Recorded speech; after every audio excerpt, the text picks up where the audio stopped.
Tonight, we walk quietly through a narrow, soot-darkened street in northern England.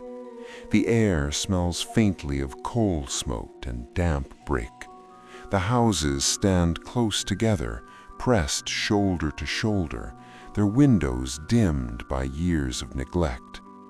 This is Cokeworth, and here, in a small, unhappy home at Spinner's End, a child named Severus Snape first begins to form. To understand Severus Snape, one must not begin with the man in black robes, nor with the professor in a torchlit dungeon classroom. One must begin with silence, with tension, with a child who learned very early that the world was not gentle and that survival required watchfulness. The house at Spinner's End. Severus Snape was born to Tobias Snape, a Muggle man, and Eileen Prince, a witch from an old pureblood family. The marriage was strained long before Severus understood the word conflict. What he understood instead were raised voices behind thin walls, sharp arguments that ended in heavy quiet, and the subtle shift in air that signals anger before it erupts. Tobias was resentful of what he did not understand. Eileen had once belonged to a magical world filled with tradition and ability, yet she now lived confined within a narrow industrial town, far from the lineage of the princes. The bitterness in that house was layered. Tobias distrusted magic. Eileen had sacrificed her inheritance and status. Both felt trapped. For Severus, childhood meant navigating this tension. He learned to move softly through rooms. He learned that attention could be dangerous. Most importantly, he learned that love, when given at all, was inconsistent. The Snape household offered little warmth. There is no record of affectionate stories, of celebratory birthdays, or of simple comfort. Instead, there was neglect shaped by frustration. Poverty sharpened everything. Clothing was ill-fitting. Food was modest. The curtains rarely opened. Psychologically, such an environment cultivates hyper-awareness. Children raised amid conflict often become skilled observers. Severus watched. He noticed. He internalized. He grew thin and pale. His black hair hung limp around his face. He retreated into himself. The divided inheritance. Severus carried two inheritances, one magical, one mundane. From his mother, Eileen Prince, he inherited magical blood and the remnants of a proud pure-blood line. The Prince family was old but diminished. Eileen had attended Hogwarts herself and had shown talent in potion-making. That detail is significant. Skill in potions is not merely mechanical. It demands patience, precision, and control. These qualities would become foundational to Severus's identity. From his father, he inherited social vulnerability.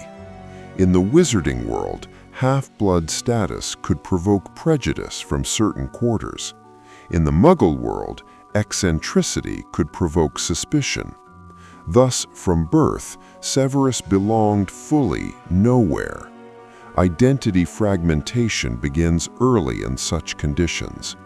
He would not be entirely Muggle. He would not be fully embraced as pure-blood royalty. He was between worlds, an in-between child. This tension shaped his earliest beliefs about belonging. He would grow to seek environments where skill, rather than heritage, commanded respect. First encounters with magic. Long before Hogwarts, Severus displayed signs of magical awareness. children with magical ability often manifest accidental magic in moments of stress. Severus's childhood offered no shortage of such moments. He likely discovered gradually that he could influence small things. A branch might move without touch. A moment of anger might cause an object to crack. A quiet sense of difference began to form inside him. But magic, for Severus, was not playful. It was not a joyous revelation. It was a secret. Unlike children raised in wizarding households, Severus did not grow up openly practicing spells. His mother, diminished and cautious, did not fill the house with enchantments. Magic remained something half-hidden, perhaps even resented. And so, from an early age, Severus understood that his power was not celebrated, it was concealed. Concealment fosters introspection. It also fosters isolation. The Girl by the River. One day, in a neglected playground near the river, Severus saw something that changed the trajectory of his inner world. Two sisters were playing. One of them, Lily Evans, made a flower open and close without touching it. Severus recognized the movement immediately. It was magic. For the first time, he was not alone in his difference. He approached her cautiously. His clothing marked him as poor. His hair was unkempt. His manner was intense. Yet when he spoke of Hogwarts, of magic, of what she was, he spoke with certainty. This encounter is foundational. In Lily, Severus saw validation. She confirmed that magic was real. More importantly, she responded with curiosity rather than fear. She listened.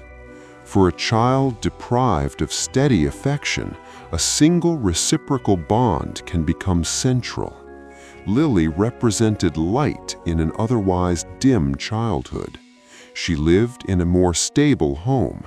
She was bright, warm, and socially at ease. Severus, by contrast, was watchful and solemn. Their friendship formed in secrecy at first. They met often near the river. Severus explained the wizarding world to her. He became the guide, the knowledgeable one. For perhaps the first time, he felt admired. Admiration can be intoxicating to a neglected child. It creates identity. Petunia and rejection. Yet even within this fragile bond, tension existed. Lily's sister, Petunia, viewed Severus with suspicion and disdain. She resented magic. She resented exclusion. Severus, sensitive to rejection, reacted sharply to Petunia's hostility.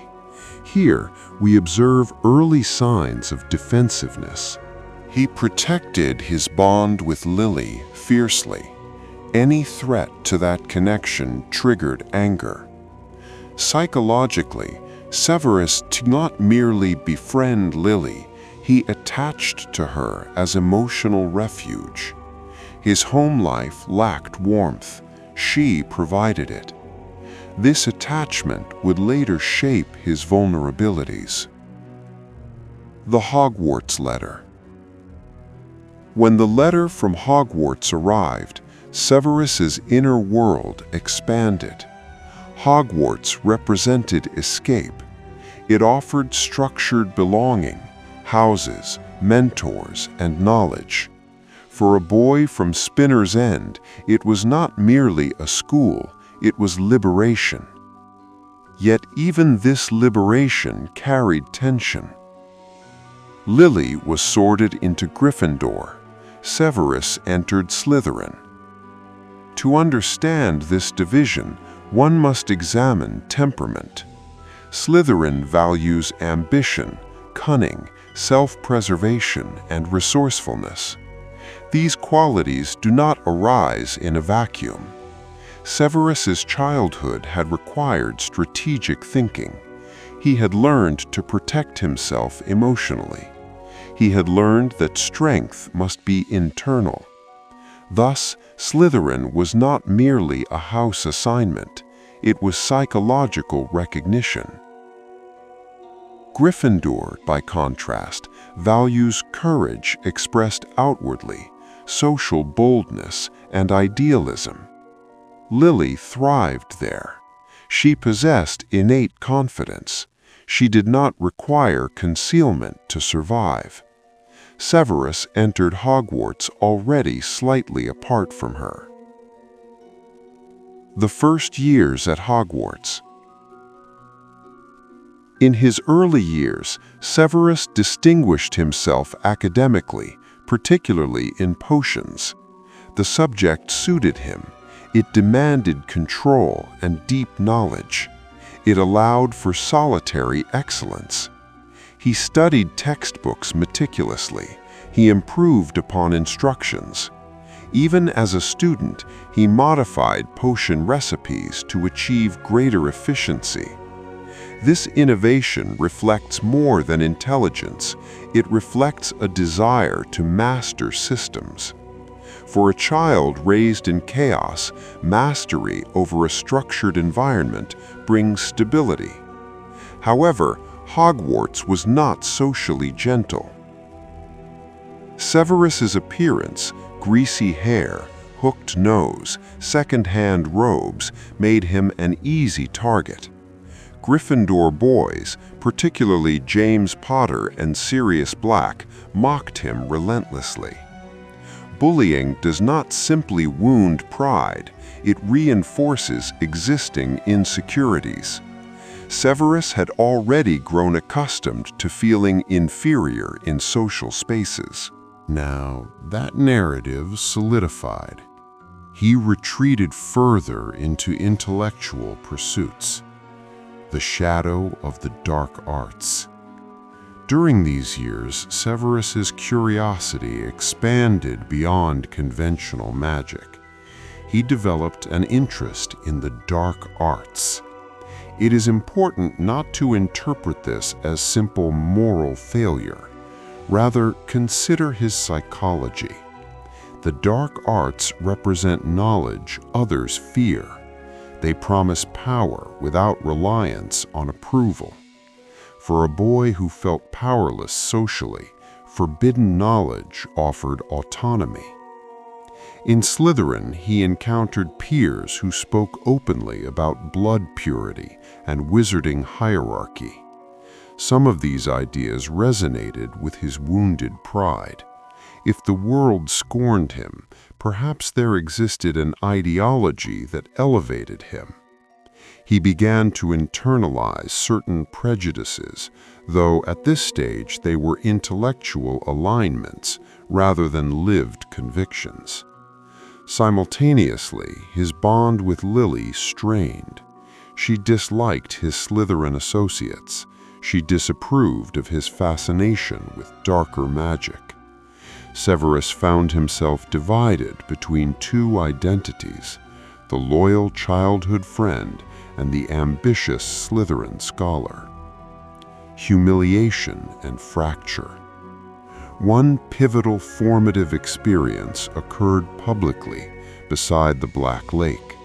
James Potter humiliated Severus before a crowd of students, suspending him upside down with a spell. Public humiliation has deep psychological impact. It engraves shame into memory. For Severus, this event reinforced multiple fears: social vulnerability, perceived ugliness, and romantic inadequacy. Lily witnessed the incident. She intervened. Yet in the emotional chaos that followed, Severus lashed out and called her a mudblood. That word did not emerge from hatred alone. It emerged from desperation. When humiliated, individuals often strike at the nearest source of perceived threat. Lily's pity, however well-intentioned, may have felt unbearable. He transformed vulnerability into cruelty. The damage was immediate. This moment crystallized the consequences of internalized ideology. It severed his most meaningful bond. Psychologically, this fracture deepened his isolation. The refuge of childhood friendship was gone. Academic brilliance and emotional constriction. Despite social losses, Severus's academic record remained exceptional. He excelled in potions and demonstrated sophisticated understanding of spellcraft. He created spells of his own. He annotated textbooks with improvements. His mind was sharp, inventive, disciplined. Yet emotional constriction intensified. Without Lily's balancing influence, his social world narrowed. He gravitated further towards Slytherin peers who valued power and status. Identity solidifies in late adolescence. Severus's emerging identity became built around intellect, secrecy, and guarded pride. He did not develop wide friendships. He did not cultivate social ease. Instead, he cultivated competence. Competence became armor. The language of power. At Hogwarts, knowledge did not exist as neutral information for Severus. It was currency, it was leverage, it was safety. While other students sought recognition through Quidditch victories or social alliances, Severus gravitated toward the library's quieter corners. There, texts did not laugh, pages did not mock his appearance, ink did not judge his poverty. In books, the world followed rules. This matters profoundly. Children raised in unpredictable households often develop deep attachment to systems that behave reliably. Potions especially offered this stability. Measure precisely, stir clockwise, apply heat steadily. The outcome follows the method. In this discipline, Severus found something that his childhood lacked: cause and effect. It is not accidental that he refined potion recipes beyond what textbooks required. Improvement implied superiority. Superiority implied security. The Half-Blood Prince, the identity he inscribed in the margins of his own schoolbook, was not merely a clever alias, it was self-authorship. It fused his mother's maiden name, Prince, with his own half-blood reality. He did not erase his mixed heritage, he reshaped it. In writing that title, he asserted control over narrative. A child who has little agency at home often constructs private kingdoms in the mind. For Severus, those kingdoms were built of ink, glass vials, and precise incantations. Slytherin's influence. The Slytherin common room lay beneath the lake, dim and green-tinged. The atmosphere was insular, proud, and often contemptuous of weakness. Severus entered this environment already sensitive to exclusion. Slytherin provided him with a paradox. It offered belonging, but it demanded ideological alignment. Many of his housemates came from established pure-blood families. They carried themselves with inherited confidence. They spoke casually of lineage, tradition, and hierarchy. Severus did not possess wealth, nor influential parents, but he possessed knowledge, and knowledge could elevate him within Slytherin's social structure. The rhetoric of blood purity would have appealed not purely out of prejudice, but out of insecurity. If the wizarding world operated on hierarchies, then aligning with its dominant narrative might grant protection. Psychologically, marginalized individuals sometimes cling to rigid ideologies because those structures promise order. The chaos of his home life contrasted sharply with the clarity of Slytherin's values. Yet even within Slytherin, Severus was not entirely comfortable. He was not charismatic. He was not physically imposing. He remained introspective and intense. Thus, he formed selective alliances rather than broad friendships. The growing distance from Lily. Lily Evans thrived in Gryffindor. She was talented, confident, and increasingly admired. Professors respected her aptitude. Peers sought her companionship. Severus watched this evolution with complicated emotion. On one level, he felt pride. He had introduced her to the wizarding world. He had guided her first steps. On another level, he felt displacement.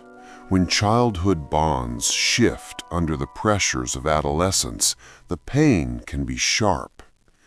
Lily's expanding world included new friends, students who distrusted Slytherin values, students who disliked Severus's associates.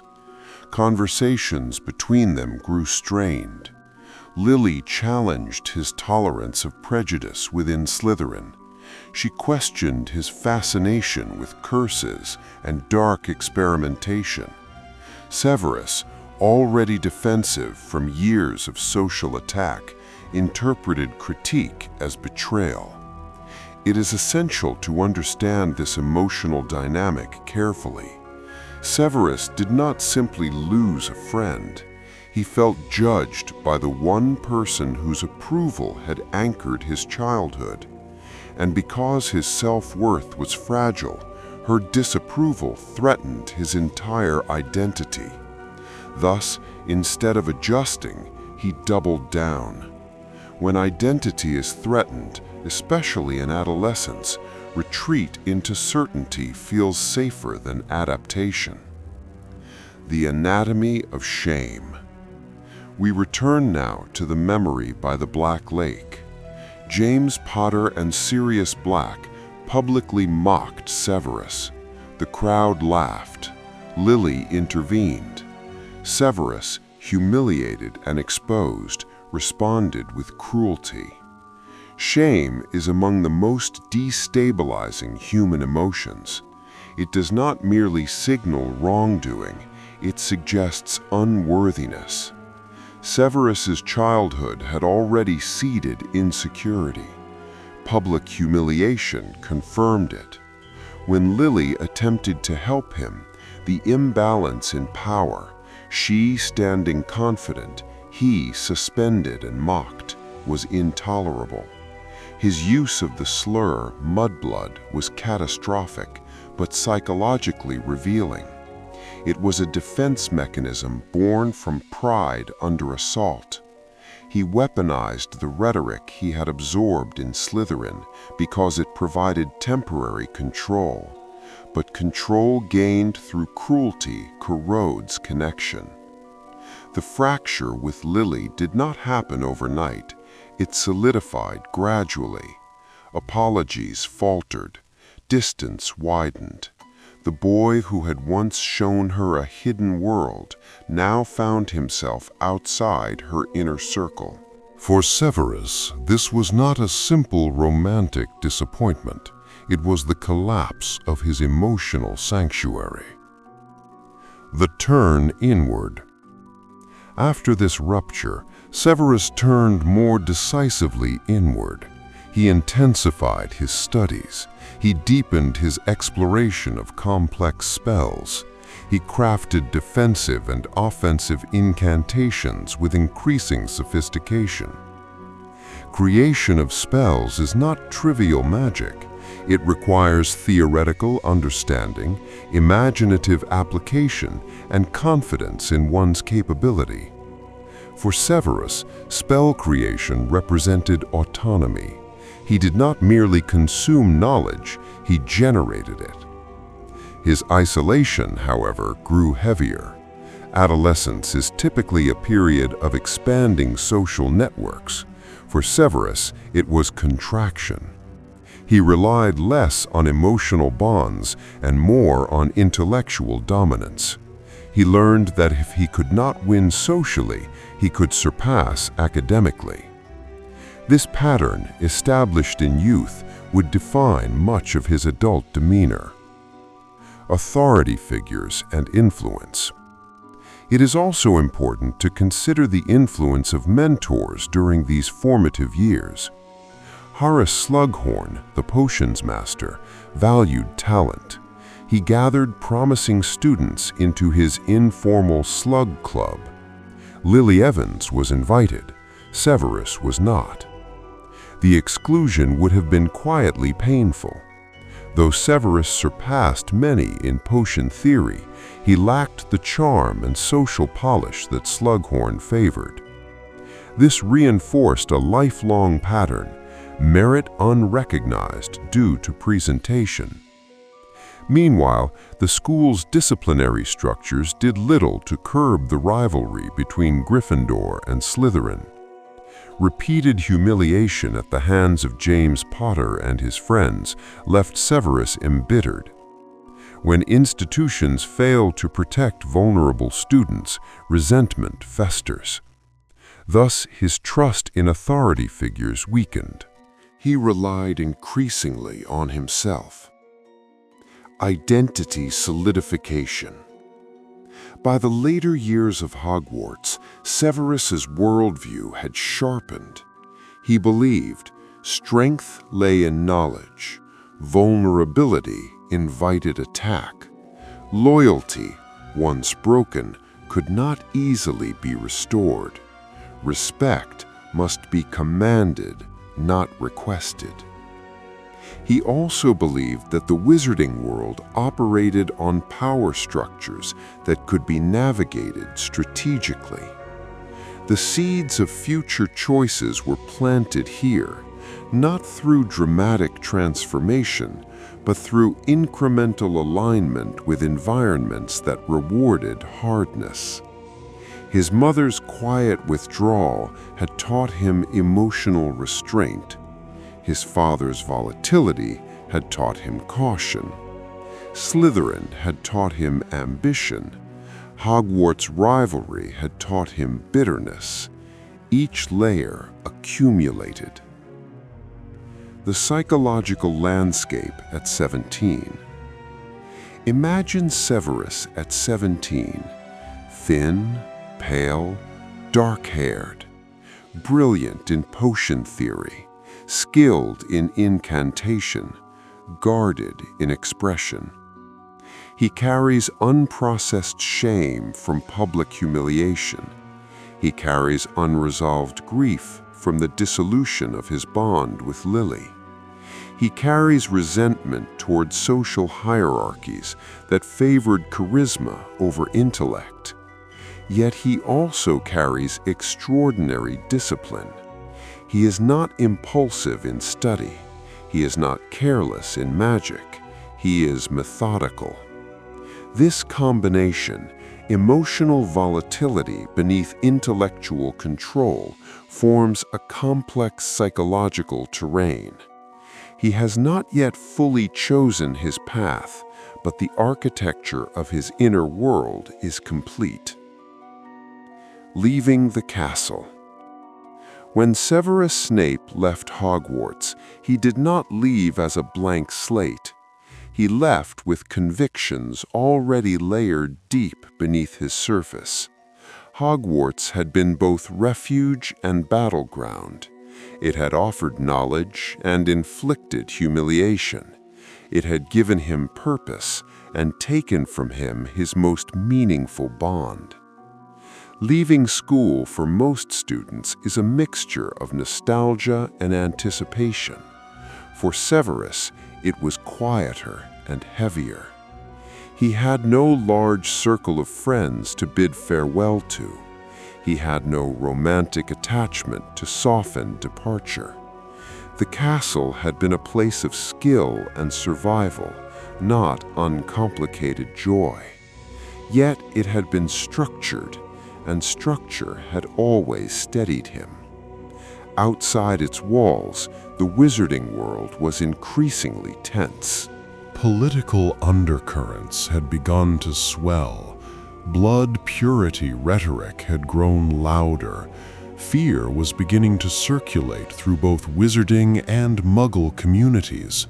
For someone like Severus, intelligent, isolated, wounded, and ideologically influenced, such a climate was not neutral, it was magnetic. The appeal of order in a fractured world. To understand the final shaping of his formative years, we must examine his psychological needs at this threshold. Severus craved recognition, belonging, control, protection from humiliation.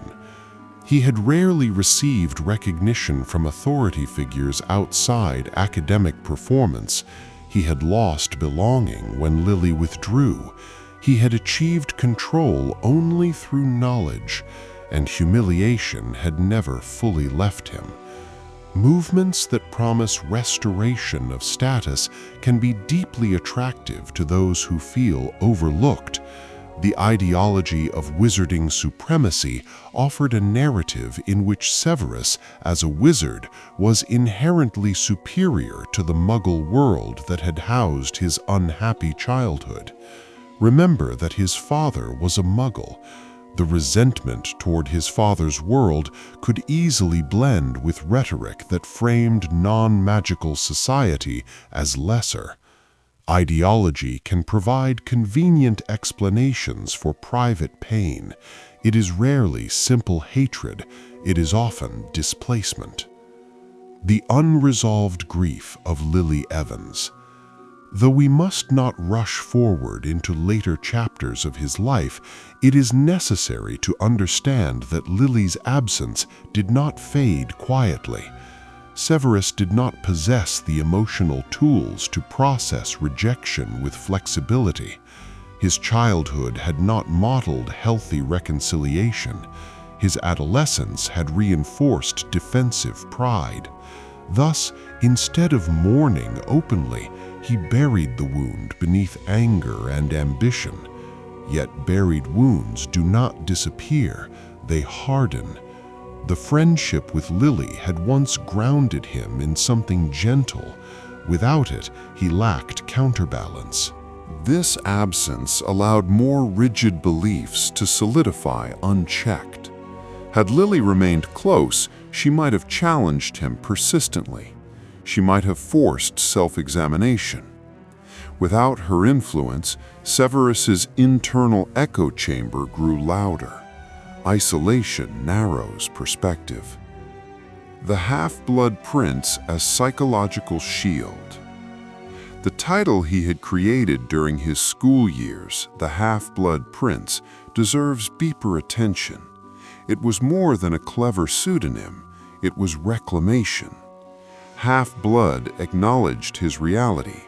Prince restored dignity drawn from his mother's lineage. In choosing this identity, he performed psychological alchemy. He could not change his father, he could not rewrite his childhood, but he could redefine how those elements combined.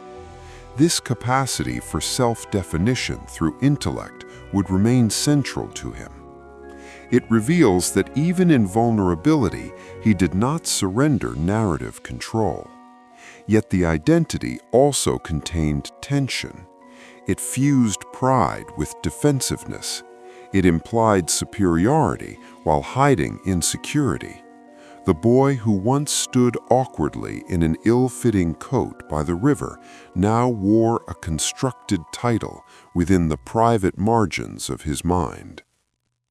Social exclusion and hardened edges. Repeated social exclusion during adolescence leaves lasting imprints.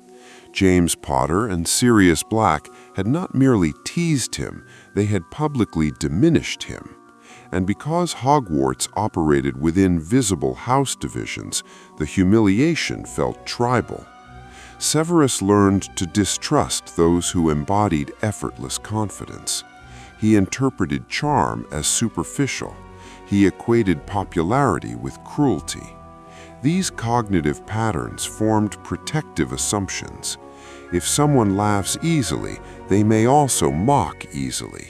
If someone shines socially, they may overshadow you deliberately. If someone is admired, they may become dangerous.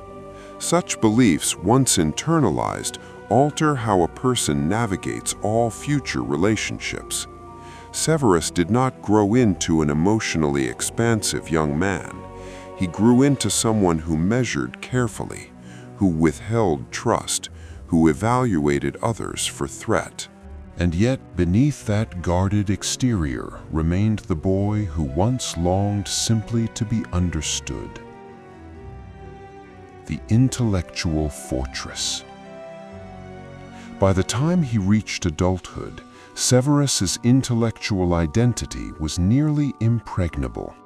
He had mastered potion theory beyond most peers. He understood subtle magical interactions at levels unusual for his age. He had invented spells, some defensive, some dangerous, with startling originality. Intellectual mastery gave him leverage in a world where he had felt small. It also gave him distance.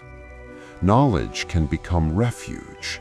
When social bonds fracture, one can retreat into study. When emotions overwhelm, one can drown in analysis. Severus became fluent in complexity. Complexity is harder to challenge than vulnerability. And so he fortified himself not with allies, but with competence. The final phase of formation. Formation is rarely dramatic, it is cumulative. By early adulthood, Severus Snape had internalized several core convictions. Love can vanish if pride intrudes. Public vulnerability invites cruelty. Systems of power determine safety. Skill is the most reliable protection. Recognition must be earned, not requested. These beliefs were not articulated as philosophy. They were absorbed through lived experience. The child of Spinner's End had watched a broken marriage and learned emotional restraint. The boy by the river had found connection and learned hope. The student in Slytherin had learned ambition and ideological alignment. The humiliated adolescent by the Black Lake had learned shame and defensiveness. The scholar in the dungeon classroom had learned control. Each stage layered upon the last. Nothing was sudden, nothing was arbitrary. The quiet before the world widens. We stop here deliberately. We do not follow him further into choices that would alter the wizarding world. We do not analyze the man in black robes or the professor who would one day command silence with a whisper, because to understand Severus Snape's origins is to recognize that his adulthood did not appear fully formed. It grew from poverty and pride. It grew from affection and fracture. It grew from intelligence sharpened by loneliness. The narrow house at Spinner's End did not simply house a child, it incubated vigilance. The riverbank did not merely host a conversation, it birthed attachment. The Slytherin common room did not simply sort students, it amplified ideology. The Black Lake did not merely witness rivalry, it etched humiliation.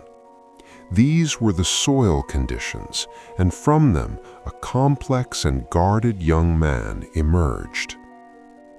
The emotional blueprint of a lonely child. If we step back gently and examine Severus's earliest emotional patterns, a clear structure emerges. children raised in unstable households often develop what psychologists describe as defensive attachment. Affection is desired intensely, yet dependence feels dangerous. Love is longed for, yet vulnerability risks humiliation or abandonment. Severus's early home life offered inconsistency rather than reassurance. His father's anger and his mother's quiet withdrawal created an atmosphere where emotional expression did not feel safe. So he learned containment. Containment, when practiced long enough, becomes identity. He did not grow into someone who sought comfort outwardly. He grew into someone who endured internally. When Lily Evans entered his world, she temporarily softened that containment. She represented the possibility of secure attachment, someone who listened, who shared wonder, who saw his knowledge not as strange, but as fascinating. Her presence allowed him to lower his guard. When that bond fractured, the lesson absorbed was not relationships are complex, it was far more absolute. Lowering your guard leads to loss. And so the walls thickened. Poverty and perception. Poverty leaves more than material imprint. It shapes social awareness. Severus arrived at Hogwarts in worn clothing, carrying the subtle markers of lower-class upbringing within a society that valued lineage and prestige. Many of his Slytherin peers came from wealth. Many Gryffindors came from stable homes. He arrived already conscious of not measuring up. This consciousness likely heightened his sensitivity to mockery. When James Potter, confident and well-liked, taunted him, the insult landed on soil already prepared by insecurity. Public ridicule struck not just his pride, but his deeply rooted fear of inadequacy. It is important to understand this distinction. Humiliation wounds most deeply where doubt already exists. Thus, Severus did not simply resent James for bullying. He resented him for embodying ease, for moving through the world with lightness Severus had never known. Jealousy and resentment often share roots in longing. The complexity of his mother's influence. Eileen Prince remains a quiet but powerful influence in Severus's formation. Though she withdrew from much of her former magical world, she had once been a Hogwarts student herself. She possessed knowledge, skill, and pure-blood heritage. For a child living in a strained marriage, the mother often becomes the primary emotional reference point. Eileen's passivity and diminished presence likely communicated a difficult lesson. Power can be surrendered. Severus, observing this, may have internalized an opposite resolve. Where his mother appeared resigned, he would not be. Where she seemed trapped, he would seek agency. Her aptitude in potions may also have subtly shaped his own fascination. Whether through direct teaching or indirect influence, Severus inherited not just magical ability, but a specific intellectual discipline. Potions require foresight. You must anticipate how ingredients interact before the cauldron boils over. This mindset mirrors Severus's broader psychological pattern. Anticipate threat, calculate response, remain prepared. The moral flexibility of adolescence. Adolescence is a period of moral experimentation. Values are tested, challenged, reshaped. Severus entered this phase carrying wounds and intellectual sharpness, but lacking balanced mentorship. No adult figure consistently guided him through ethical ambiguity. Without strong corrective influence, his exposure to Slytherin peers who admired the rising ideology of blood supremacy became more influential. But we must be careful not to oversimplify. Severus was not drawn to prejudice solely out of hatred. He was drawn to belonging. Belonging is a powerful motivator. If the group that welcomes you shares certain beliefs, and if you have felt excluded elsewhere, it becomes easier to accept those beliefs unquestioningly. His moral compass during adolescence was not absent, it was conflicted. His early defense of Lily against Petunia's jealousy demonstrates that he could reject cruelty. Yet his later use of derogatory language shows how ideology can override affection when pride is wounded. This internal contradiction is central to his formation. He was not consistent, and that inconsistency shaped him. Intellectual isolation. While Severus excelled academically, intellectual superiority can deepen loneliness. When you understand material beyond your peers, conversation narrows. Shared curiosity becomes rare. Those who cannot follow your thinking may dismiss you as odd. Severus's annotations in his potions textbook reveal an almost obsessive engagement with improvement. He did not merely aim to succeed, he aimed to refine. This suggests that intellectual activity was not only ambition, but coping. In the dungeon classroom, ingredients obeyed logic. Outside, people did not. The more chaotic his social environment felt, the more he retreated into precision. Over time, retreat can transform into detachment. The fracture with Gryffindor. The rivalry between Slytherin and Gryffindor is often framed as tradition, but for Severus it was personal. James Potter's confidence was everything Severus was not. Admired, athletic, socially effortless. Their hostility was not symmetrical. James enjoyed public approval, Severus did not. Repeated humiliation creates narrative. The narrative Severus absorbed was this: the world sides with those who shine, not those who endure.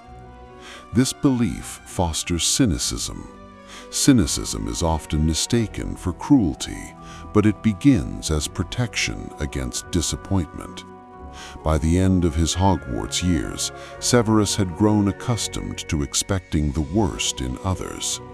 Expectation reduces shock, but it also reduces openness. The silence after Lily. The silence that followed the final fracture with Lily is perhaps the most defining quiet in his youth. He attempted apology. She refused reconciliation. Her rejection was not theatrical, it was firm. And in that firmness, Severus confronted consequence. For the first time, his words had severed something he deeply valued. His pride had cost him connection. Yet instead of fully confronting his error, he hardened. Why? Because acknowledging wrongdoing requires vulnerability, and vulnerability, in his experience, had always preceded pain. Thus, he compartmentalized. Compartmentalization is a psychological skill and a burden. It allows one to function despite unresolved grief, but it prevents integration. The wound remained active beneath the surface. The moment before the wider storm. By the time Severus reached adulthood, the wizarding world was entering darker times. Ideological tensions were escalating, fear was rising. For a young man formed by resentment, craving recognition, and aligned with peers who spoke of power, this climate would feel both dangerous and purposeful. He stood at a crossroads shaped not by a single moment, but by years of accumulation. A boy raised in conflict, a student forged in rivalry, a scholar refined by solitude, a friend fractured by pride. This was the foundation. The psychological synthesis. If we synthesize his formation carefully, we see a pattern of internal equations. Instability at home, desire for control, humiliation in social circles, intellectual superiority, lost affection, emotional guardedness, ideological exposure, sense of belonging, unprocessed shame, defensive pride. Each arrow represents a transformation. Severus did not wake one morning hardened. He adjusted incrementally. He did not become secretive overnight. He learned secrecy as survival. He did not embrace complexity by accident. Complexity protected him from simplistic judgment. His origin story is not dramatic in volume, it is precise in layering. The weight of being unseen. There is a particular loneliness that forms when brilliance is noticed, but the person is not. At Hogwarts, Severus's talent in potions was undeniable. His theoretical grasp exceeded expectations. His spell work showed originality, yet admiration did not follow. He was respected academically by some instructors, but he was not embraced. He was not invited into warm circles. He was not celebrated socially. For a young man who had grown up unseen in a tense household, this pattern felt familiar. Competence without affection, capability without warmth, recognition without belonging. Over time, this imbalance can distort self-perception. One begins to believe that usefulness is the only acceptable offering, that one's value lies in performance rather than presence. Severus internalized this deeply. He did not cultivate charm, he cultivated mastery. The private world within. While others formed bonds through shared laughter, Severus developed a rich interior life. Solitude, when chosen, can be restorative. Solitude, when imposed, becomes defensive territory. In that territory, he analyzed everything: magical theory, human behavior, power structures, strategic advantage. He observed how alliances formed. He noticed who influenced whom. He recognized the social hierarchy within the castle walls. This constant observation sharpened him. It also distanced him. When one watches continuously rather than participates, one grows analytical but removed. Severus did not move through the world lightly. He assessed it. This tendency would become central to his adult persona, the quiet watcher in the corner of the room. But in youth, it was born from necessity. Pride as stabilizer. Pride, in Severus's case, was not flamboyant arrogance. It was structural. It stabilized him. When external affirmation was scarce, internal conviction must compensate.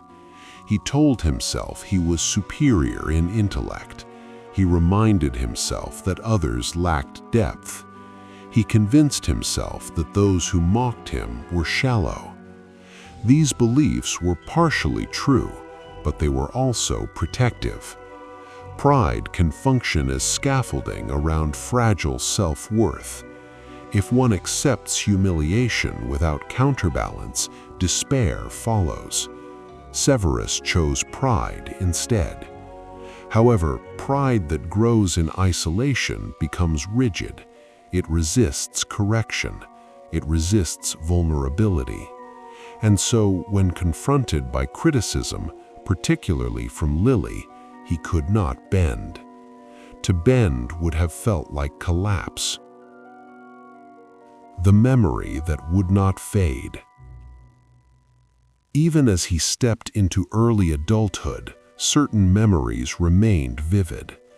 The argument in the playground when he first told Lily about Hogwarts, her fascination when he described magic, the moment by the Black Lake when the crowd laughed, her expression when he uttered the unforgivable word. These scenes did not blur with time, they crystallized.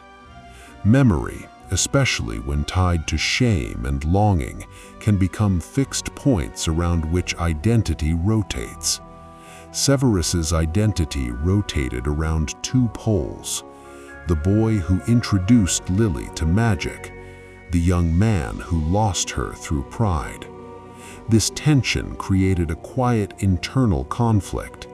He could neither forget her nor fully reconcile with the loss. Unresolved attachment shapes decision-making subtly. It influences alliances, resentments, and aspirations. Even when he moved forward, the past remained present. The threshold of ideology. As the broader wizarding world grew increasingly unstable, young witches and wizards were forced to choose alignment. For Severus, ideology did not emerge from pure malice. It emerged from accumulated grievances and longing for structure. The rhetoric of wizarding supremacy offered clarity, a world divided cleanly between superior and inferior, strong and weak, worthy and unworthy. Clarity can feel comforting after years of ambiguity. He had grown up in a mixed household where identity was blurred. He had been mocked by socially dominant peers. He had been rejected by the one person who softened him. An ideology that promised hierarchy and recognition would have felt stabilizing. It provided explanation for his suffering. It provided direction for his ambition. It provided belonging where he had long felt peripheral. Yet even here, contradiction persisted, because at the center of his earliest and purest bond stood Lily Evans, a Muggle-born witch. The ideology he drifted toward conflicted with the affection that once grounded him. That internal contradiction would never fully resolve. The formation of emotional reserve. By early adulthood, Severus had mastered emotional concealment. He did not wear his heart openly. He did not display longing publicly. He did not confess insecurity. Instead, he developed what might be called controlled intensity. His gaze was direct but unreadable, his speech precise, his demeanor restrained. This reserve was not innate coldness, it was learned discipline.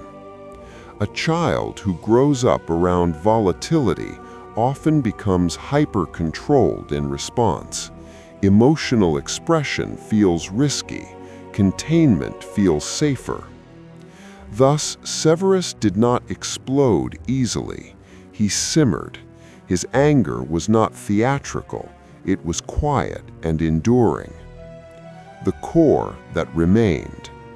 And yet, beneath the layered armor, something remained unchanged from that early riverbank.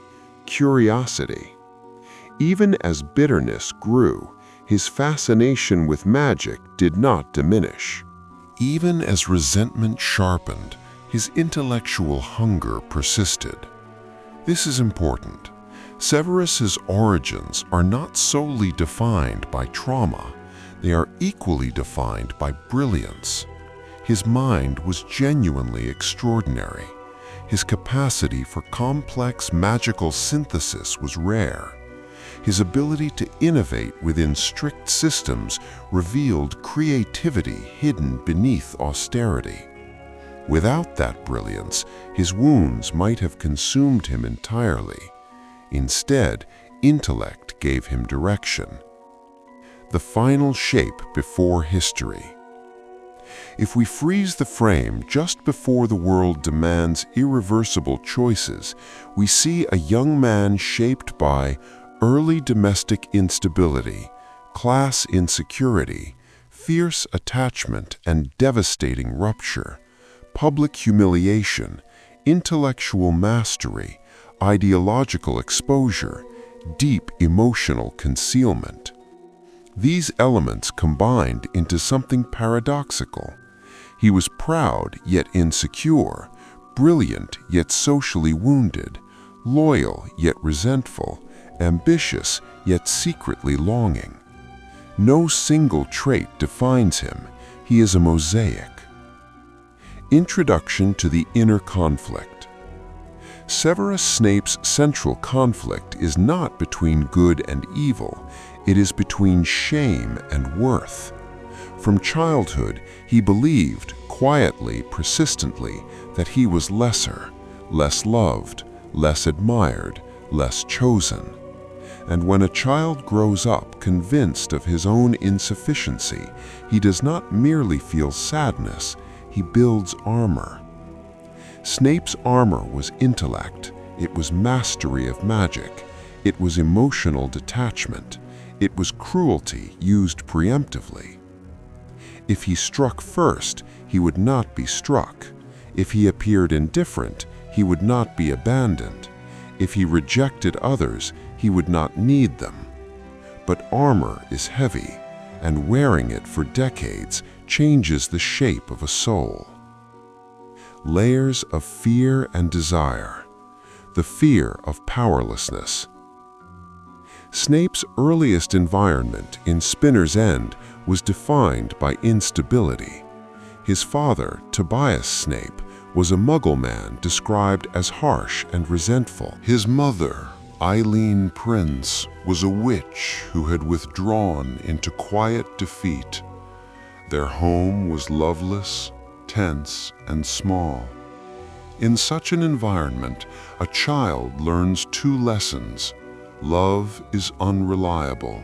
Control is survival. Young Severus discovered magic not as wonder, but as escape. Magic meant agency. Magic meant he did not have to remain the frightened boy in a shouting household. But this is important. His fascination with dark magic did not begin from cruelty. It began from fear. The dark arts promise control. They promise protection against humiliation. They offer the illusion that no one will ever overpower you again. To a neglected child, that promise feels like safety. Snape did not crave domination for its own sake. He craved insulation from vulnerability, and vulnerability was always tied to Lily Evans. The desire to be chosen. Lily Evans represented everything Snape did not believe himself to be. She was warm, accepted, talented, naturally admired. From their first meeting, Snape felt two things simultaneously: awe, unworthiness. His love for Lily was genuine, but it was also tangled in insecurity. He did not simply love her, he needed her. She was proof that he was not alone, proof that someone could see him and remain. But this created a silent tension within him. If Lily was his light, then losing her would confirm his deepest fear, that he was fundamentally unlovable. So when James Potter and his friends humiliated him publicly at Hogwarts, it did not merely wound his pride, it confirmed his suspicion that he would always be the outsider. The moment he called Lily Mudblood was not born of hatred for her, it was born of shame. In that instant, overwhelmed by humiliation, he struck at the one thing he valued most, not because he despised her heritage, but because he despised himself for needing her defense. Shame often turns outward, and Snape never forgave himself for that word. The seduction of belonging. After Lily distanced herself from him, Snape's isolation deepened. The Slytherin Circle, particularly students interested in the dark arts, offered something intoxicating: acceptance without emotional exposure. Within that group, his knowledge was respected. His fascination with darker spells was admired. His bitterness found echo. Belonging without vulnerability, that is a powerful lure. It is not surprising that he drifted toward ideologies that validated his resentment. The Death Eaters promised structure, they promised hierarchy, they promised that power determined worth. For someone who felt perpetually humiliated, such a system can feel reassuring. If the world is cruel, then cruelty becomes justified. But Snape's commitment to Voldemort was never ideological at its core. It was emotional displacement. He aligned with darkness because light had rejected him.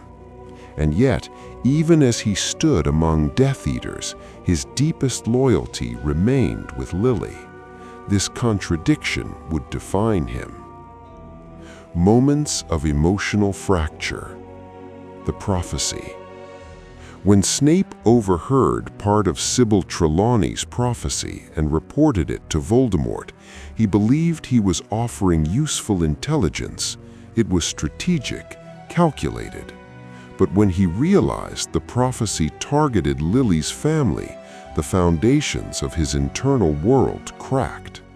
For the first time, the abstract cruelty of Voldemort's regime became personal. He begged Voldemort to spare her. Notice the psychology here. He did not initially ask for the Potters' safety as a whole. He asked for Lily alone. This reveals both the depth and the limitation of his love. His attachment was singular, possessive, focused on preservation, not justice. When Voldemort refused or offered conditional mercy, Snape experienced a collision between his chosen allegiance and his buried values. Fear had led him to power. Love now led him to betrayal. The plea to Dumbledore. Snape's meeting with Albus Dumbledore after Lily's life was threatened is one of the most psychologically revealing moments in the series. He did not posture. He did not threaten. He begged. This is crucial. Snape, who loathed appearing weak, knelt emotionally before Dumbledore. He offered anything in exchange for Lily's safety. That act marked the beginning of his transformation, but not because he suddenly became virtuous. It marked the moment he chose love over pride. However, his redemption was built on loss. When Lily died, Snape's grief calcified into permanence. His Patronus, a doe, did not change over time. His emotional world froze at that moment. He did not move on. He did not rebuild. He preserved his sorrow like a relic. Grief became identity. how inner struggles shape his actions. Bitterness as self-punishment. Snape's cruelty towards students, especially Harry Potter, is often interpreted as simple malice. But psychologically, it reflects unresolved self-hatred. Harry carries James's face, the image of his childhood humiliation. Yet he also carries Lily's eyes, the reminder of the love he failed to protect. This creates unbearable cognitive dissonance. When Snape looks at Harry, he sees his tormentor, his lost love, his greatest failure, his unfulfilled promise. Resentment and guilt blend together. His harshness toward Harry is not merely projection of past grudges. It is an attempt to distance himself from vulnerability. If he softens, he risks remembering, and remembering is agony. The discipline of control. Snape's mastery of occlumency is not just magical skill, it is psychological architecture. He learned to compartmentalize his emotions so thoroughly that even Voldemort could not penetrate them. That level of mental discipline requires lifelong suppression. He trained himself to feel without displaying, to think without revealing, to suffer without speaking. This constant internal division creates loneliness of a particular kind. No one truly knows him, not the Order, not the Death Eaters, not even Dumbledore entirely. He is always acting, but the act becomes self-erasure. Over time, one begins to wonder, did Snape even know who he was outside his mission?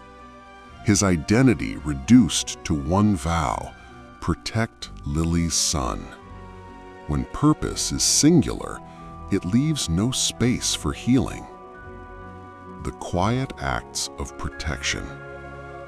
Snape's protection of students during the Second Wizarding War is subtle but consistent. He counter-curses during Quidditch. He tries to shield Draco from becoming a killer. He risks exposure repeatedly. Yet he never seeks acknowledgement. This is important. Snape does not want forgiveness. He does not seek affection. He does not expect redemption. His loyalty is self-imposed penance. He does not fight for moral clarity. He fights because he owes a debt to the dead, and debts, in his mind, must be paid fully. Contradictions within him.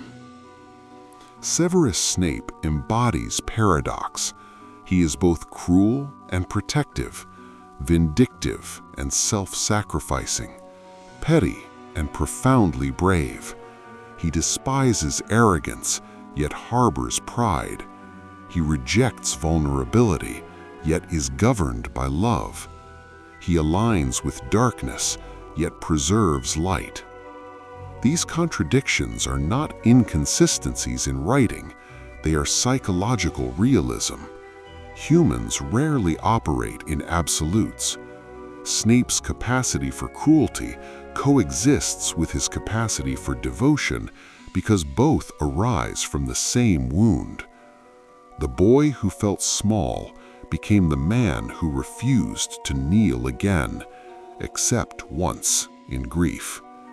His love for Lily was neither pure nor corrupt. It was complicated. It contained longing.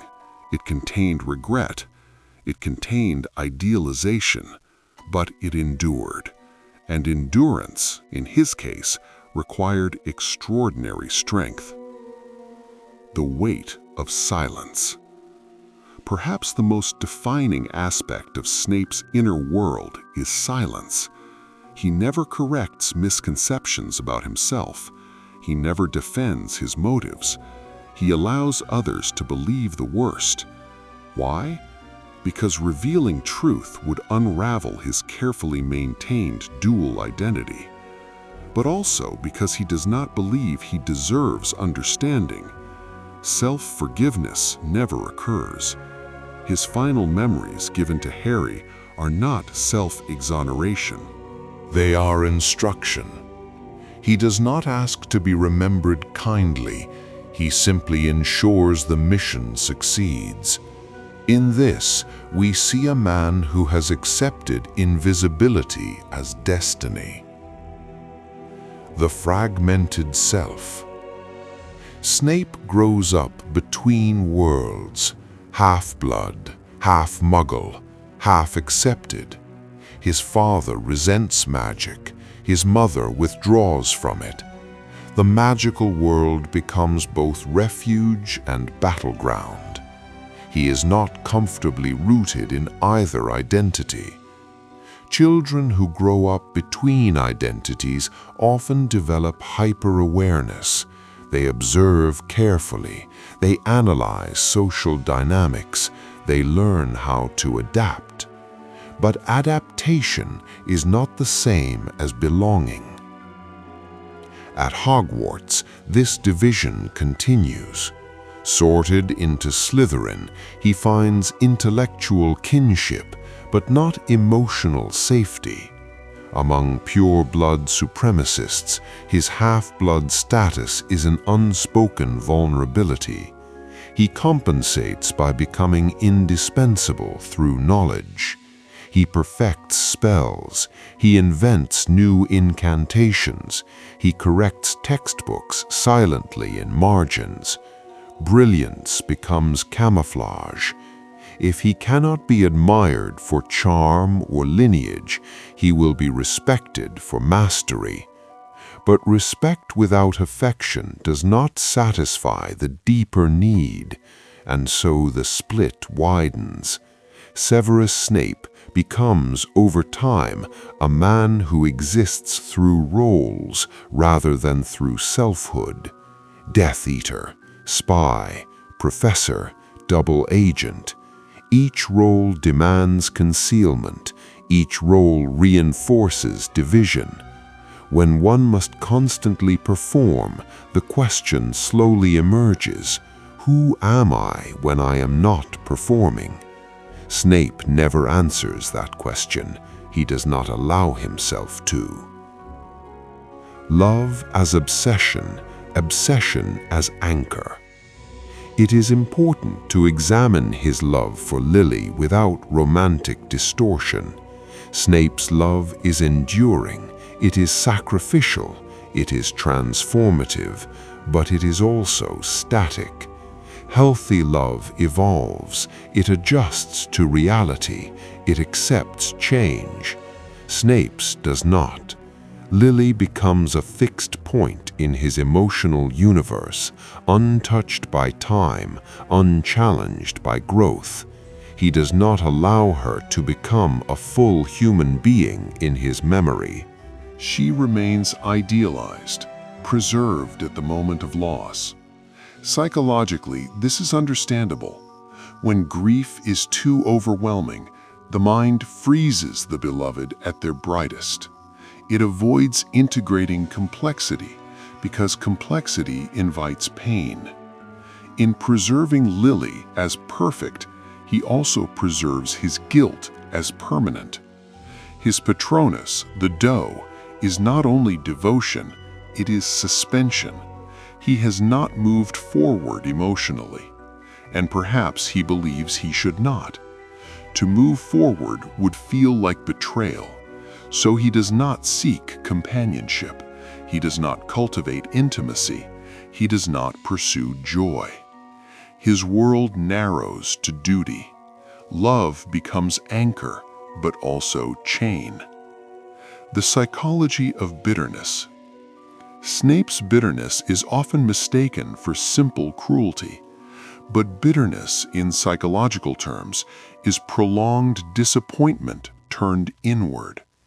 Every time he sees James Potter's reflection in Harry's face, he relives humiliation. Every time he hears students laugh, perhaps some part of him remembers being mocked publicly. He does not forget. he cannot forget. People who experience chronic social humiliation in adolescence often carry heightened sensitivity to perceived disrespect. They anticipate mockery. They expect betrayal. Snape anticipates rejection before it happens, so he rejects first. His sarcasm, his cutting remarks, his favoritism toward Slytherin, these are not random flaws. They are defensive patterns. If he aligns strongly with Slytherin, he maintains control. If he asserts dominance in the classroom, he cannot be undermined. If he humiliates others, he prevents himself from feeling small again. But this strategy carries a cost. Control replaces connection. Authority replaces empathy. He becomes the very figure he once feared, someone whose presence creates anxiety. And yet, he does not correct this behavior. Why? Because vulnerability would require revisiting his own pain, and Snape prefers endurance over exposure. The weight of living in secrecy. Living as a double agent requires more than courage. It requires sustained psychological compartmentalization. Snape must convince Voldemort of loyalty while convincing Dumbledore of sincerity.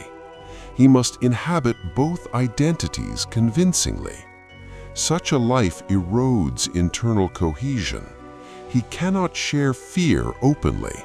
He cannot express doubt freely. He cannot confess exhaustion. The Order distrusts him. The Death Eaters watch him. He belongs fully to neither side.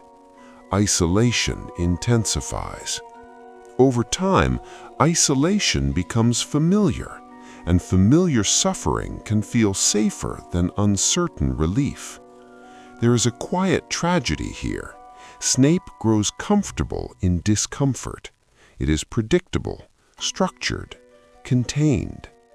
Joy, on the other hand, is unpredictable, so he does not seek it. Draco Malfoy, a reflection of the past. One of the most revealing relational dynamics is between Snape and Draco Malfoy. Draco represents a path Snape once walked, drawn toward dark power, eager to impress, burdened by expectation. When Draco is tasked with killing Dumbledore, Snape sees something deeply personal. He sees a boy about to fracture irreparably. Snape's decision to make the unbreakable vow is not merely strategic, it is protective. He will not allow Draco to carry the psychological weight of murder. This is significant.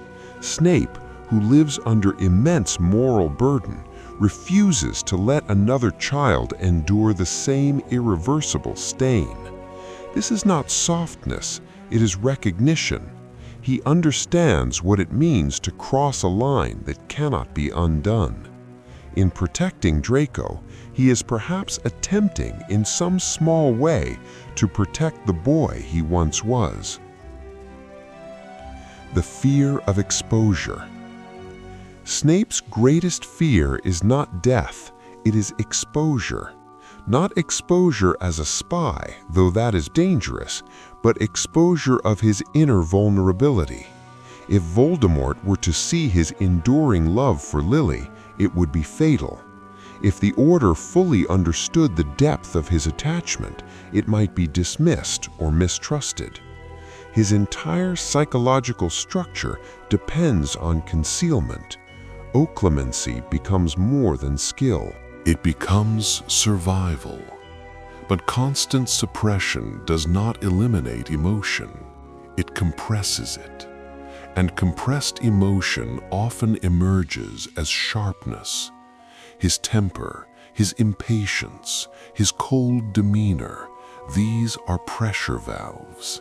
He does not explode, he constricts.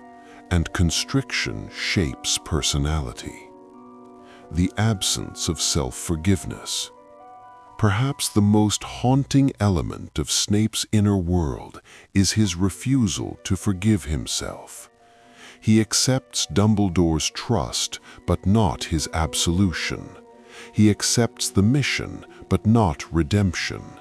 There is no moment in which he speaks kindly of himself, no moment where he allows growth beyond guilt. He defines himself by one catastrophic error, delivering the prophecy. Everything afterward is correction. He does not rebuild identity beyond penance. In psychological terms, this is a life organized around atonement. Atonement can be noble, but without self-compassion, it becomes endless punishment. Snape chooses endless punishment, and in that choice, there is a strange dignity. He does not demand understanding. He does not seek praise. He does not narrate his own heroism. He simply acts. The complexity of courage. Courage is often associated with charisma or visible bravery. Snape's courage is silent and sustained. He stands daily before the most dangerous wizard alive and lies convincingly. He accepts hatred from those he protects. He knows history may never credit him. This form of courage requires an unusual internal architecture. It requires detachment from validation. It requires commitment to outcome rather than reputation. And yet, even here, we must acknowledge the paradox. His courage is fueled not by universal compassion, but by singular love. Would he have risked everything if Lily had not died? The question lingers. But perhaps that is what makes him human. His morality grows from personal attachment, not abstract principle. And personal attachment is where most moral awakenings begin. A man of endurance. In the end, Severus Snape does not become gentle. He does not reconcile fully with his past. He does not build a future beyond duty. His life is not structured around happiness. It is structured around repayment. And yet, within that repayment lies something profoundly moving. He proves that one catastrophic choice does not eliminate the possibility of courageous ones afterward. He proves that love, even flawed and imperfect, can reshape destiny. He proves that redemption does not always look like warmth. Sometimes it looks like quiet persistence. Sometimes it looks like standing alone. Sometimes it looks like accepting misunderstanding without correction. The child who watched from the margins. In childhood, Snape learns to observe before he speaks. Children raised in tense households often become hyper-attuned to atmosphere. They sense shifts in tone.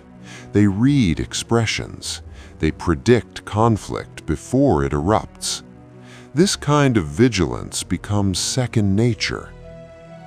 Snape's quietness is not passivity, it is surveillance. He watches the world carefully because the world has not felt safe. He anticipates harm. He analyzes patterns. He prepares responses in advance. Later, this manifests as brilliance in potion-making and spellcraft. Potions require precision, foresight, and subtle correction. They demand patience and internal focus. It is no accident that Snape excels there. Potion-making is controlled transformation. And perhaps he finds comfort in that. The idea that with enough skill, one can alter outcomes. In his early life, outcomes were chaotic. In the dungeon classroom, they obey him. That is no small psychological relief. Identity and the half-blood secret. Snape's self-designation as the half-blood prince reveals more than clever wordplay. It is a reconstruction of identity. He rejects his father's Muggle surname emotionally. He elevates his mother's lineage. He crafts a title for himself, Prince, that implies dignity and autonomy. When a child feels diminished, reinvention becomes survival. The name is not merely pride, it is reclamation. He is no longer just Severus Snape, the neglected boy. He is the architect of his own myth. But myths require distance. The more he invests in this reconstructed identity, the further he drifts from authentic connection. Reinvention protects, but it isolates. The pain of social hierarchy. At Hogwarts, social hierarchy is sharply visible. Charisma, athleticism, and pure-blood status elevate some students. Others exist at the edges. Snape's rivalry with James Potter is not only personal, it is symbolic. James represents effortless belonging. Snape represents effort without reward. Every humiliation reinforces the narrative that power lies in popularity, not in intellect. For a boy who already felt inferior at home, public embarrassment becomes confirmation. Repeated humiliation shapes identity. Research into adolescent psychology tells us that consistent peer rejection often produces two possible reactions: withdrawal and invisibility, aggressive defensiveness. Snape chooses the second. He does not disappear, he sharpens. His sarcasm becomes blade-like, his posture becomes rigid, his tolerance for perceived disrespect shrinks. When Harry later challenges him in class, even subtly, it echoes those earlier wounds. Snape reacts not only to the student before him, but to the ghost of his own adolescence. The past is never truly past for him. The complexity of envy. Envy is a difficult emotion to admit. Snape likely envies James for many things: natural confidence, social ease, Lily's affection. But envy is not simply desire for what another has, it is grief for what one believes one cannot have. Snape's envy contains sorrow. He does not simply resent James, he resents the unfairness of charisma. He has worked tirelessly to cultivate brilliance, yet brilliance does not win Lily's heart. That realization deepens his internal conflict. If intellect is not enough, then what is? He cannot answer, and so he retreats further into mastery, because mastery is measurable. Love is not. Love and control, a subtle tension. Snape's love for Lily contains an undercurrent of control, not dominance, but preservation. He wants her safe. He wants her spared. He wants her protected from the world he inhabits. But notice, he does not initially imagine himself transforming for her. He asks Voldemort to spare her life. He asks Dumbledore to hide her. He seeks solutions that preserve her externally. The deeper transformation, renouncing Voldemort entirely, only occurs when her death becomes irreversible. This suggests that his growth is reactive rather than proactive. He does not leave darkness out of principle, he leaves it out of devastation. And devastation can change a person, but it does not necessarily heal them. Grief as permanent landscape. After Lily's death, Snape's emotional world becomes singular. There is before and there is after. He does not attempt to build new emotional bonds. He does not cultivate new attachments. Instead, he organizes his life around memory. Memory becomes compass. Memory becomes motivation. Memory becomes punishment. Psychologically, prolonged unresolved grief can lead to emotional constriction. The bereaved individual limits new attachments to avoid future loss. Snape embodies this pattern. He gives himself fully to mission, but not to people. Even Dumbledore, who understands him perhaps more than anyone else, remains at a distance. Their relationship is built on trust and necessity, not warmth. Snape's emotional risk threshold has narrowed permanently. He cannot afford to lose again. So, he chooses solitude. He sees himself as fundamentally flawed, unworthy, too dark, too bitter, too damaged. This self-concept influences every interaction. When others distrust him, he does not argue. When students fear him, he does not soften. Their reactions confirm what he already believes. He does not attempt to change perception because he assumes perception is accurate. That is the quiet cruelty of shame. It convinces a person that growth is pointless. And yet, paradoxically, he continues to act bravely, which suggests something remarkable. Even while believing himself unworthy, he still chooses to do what must be done. The final duality. In his final years, Snape inhabits the ultimate contradiction. He must appear loyal to Voldemort, a master of legilimency who searches for deception. At the same time, he must guide Harry toward a fate that will require sacrifice. He carries knowledge no one else holds. He knows the end game, and he walks toward it without protest. There is no self-pity in this. There is resignation, but not bitterness toward the mission itself. He accepts that he will be hated. He accepts that history may never correct itself. He accepts that Harry may die. The boy who once feared powerlessness now stands in the center of immense danger, willingly. This is psychological evolution. He began life seeking control to avoid pain. He ends life relinquishing control for a greater outcome. That transformation is quiet but profound. A study in endurance rather than healing.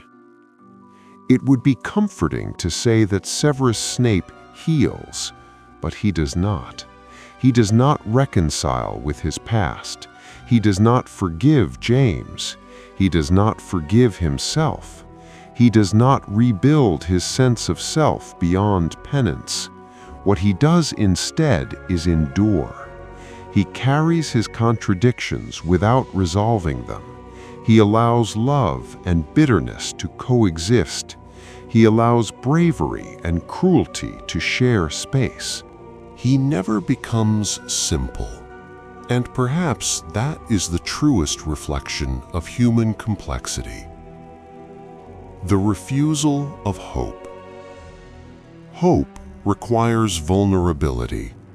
To hope is to believe that something good might still be possible, that change might come, that healing might unfold. But hope also carries risk. If hope fails, disappointment returns sharper. For someone like Snape, whose formative experiences were marked by instability, rejection, and irreversible loss, hope becomes dangerous. After Lily's death, he does not speak of rebuilding. He does not imagine a future where he is known kindly. He does not dream of reconciliation. Instead, he narrows his horizon to one objective: ensure Voldemort's defeat. Notice the psychological shift. He moves from personal longing to impersonal mission. Mission does not betray you. Mission does not leave you. Mission gives structure. Structure feels safer than hope. And so Snape's life becomes organized around certainty, even if that certainty is bleak. The isolation of being misunderstood. There is a particular loneliness that comes not from being alone, but from being misjudged. Snape endures this constantly. Students whisper, order members distrust. Even Harry despises him. He rarely defends himself. Why? On the surface, secrecy requires silence, but beneath that is something more revealing. He does not crave their approval. Approval would require closeness. Closeness would require explanation. Explanation would require exposure, and exposure threatens everything he has built. So he allows misunderstanding to remain. In doing so, he chooses isolation consciously. This is not passive loneliness, it is selected solitude. And yet, chosen isolation still carries emotional weight. It means conversations are guarded. It means friendships are unlikely. It means identity remains concealed. Snape lives among people, but rarely with them. Emotional minimalism. Over time, Snape appears emotionally restrained to the point of austerity. He does not laugh openly. He does not express delight. He does not seek celebration. This is not because he lacks emotion. It is because he has learned to ration it. Emotional minimalism becomes self-protection. The fewer visible emotions, the fewer vulnerabilities. Even anger, which he displays frequently, is a controlled anger. Sharp, precise, rarely chaotic. Anger is safer than sorrow. Sorrow invites sympathy, and sympathy requires allowing oneself to be seen as wounded. Snape does not permit that. He would rather be feared than pitied, because fear maintains distance, pity dissolves it. The unanswered question of identity. By the time we meet Snape as an adult professor, he has been living in divided loyalty for years. He is no longer the eager Slytherin student. He is no longer the newly recruited Death Eater. He is no longer the grieving young man begging Dumbledore. He is something else. But what? Is he defined by his past allegiance? By his ongoing sacrifice? By his love? By his bitterness? The truth is that Snape never fully reconstructs identity beyond reaction. He reacts to loss. He reacts to regret. He reacts to duty. There is little evidence of him asking, "Who do I want to become?" His evolution is driven by consequence rather than aspiration. And yet, in his final years, something subtle changes. His decisions become increasingly protective of students beyond just Harry. He shields, he deflects, he absorbs suspicion. These acts suggest a gradual internal broadening. Love may have begun as singular, focused on Lily, but over time it becomes quieter and more generalized, not warm, not expressive, but present. Perhaps he never names it, but it grows. The discipline of endurance. To live as Snape lived requires extraordinary psychological endurance. He stands in rooms where one wrong thought could mean death. He manages grief without outward collapse. He accepts hatred as the cost of strategy. Endurance, in his case, is not numbness, it is sustained tension. Imagine holding two opposing truths at once. I must appear loyal to evil. I am working to destroy it. To maintain that for years requires not only mental skill, but emotional compartmentalization so complete that the compartments never fracture publicly. Yet fractures occur privately. His sharpness toward students may partly be the leakage of constant strain. His impatience may be fatigue. His sarcasm may be shield. Endurance does not eliminate suffering, it merely stabilizes it. The quiet evolution of courage.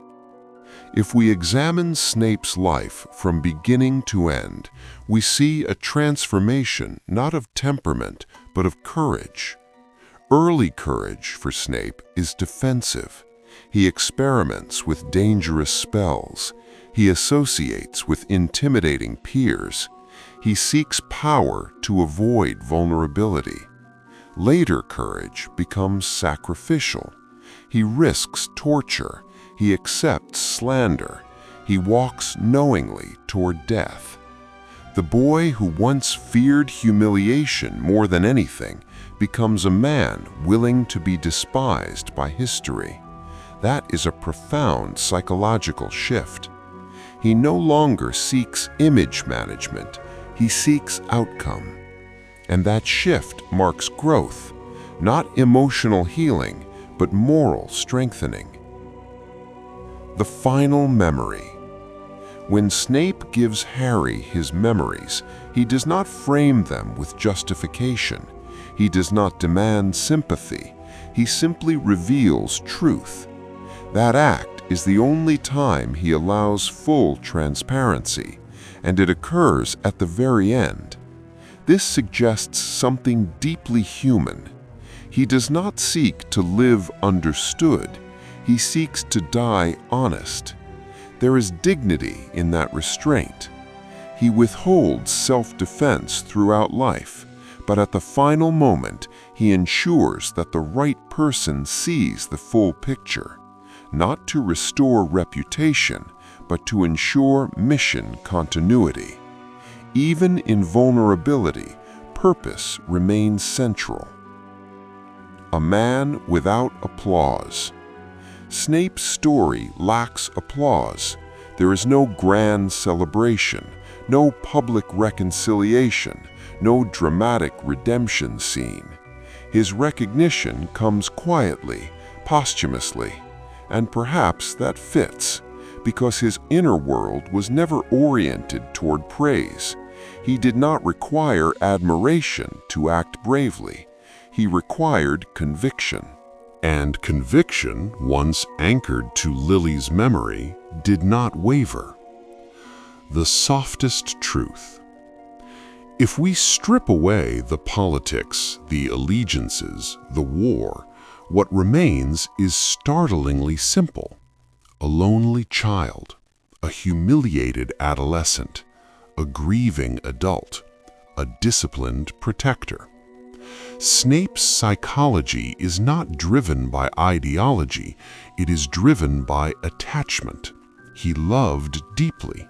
He failed tragically. He chose to spend the rest of his life repairing what could not be repaired. That is not simple goodness, it is complex humanity.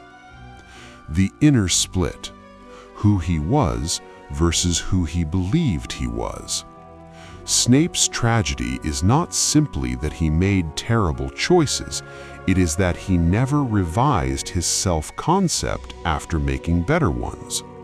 As a young man, he believed himself small, resentful, drawn toward darkness. He aligned with power because he felt powerless. After Lily's death, He behaved differently. He chose protection over domination. He risked himself to undo a greater evil. But internally, he never fully updated the narrative. He continued to see himself as the boy who failed. This matters deeply. When someone improves their behavior but does not improve their self-perception, they live in constant dissonance. They act bravely, yet feel unworthy. They protect others, yet see themselves as corrupt. They endure hardship, yet assume they deserve it. Snape's endurance was not rooted in belief that he was noble. It was rooted in belief that he owed something. Debt is heavy, but debt also gives direction, and perhaps direction felt safer than healing. The absence of self-compassion. We rarely see Snape speak kindly, not to others, not to himself.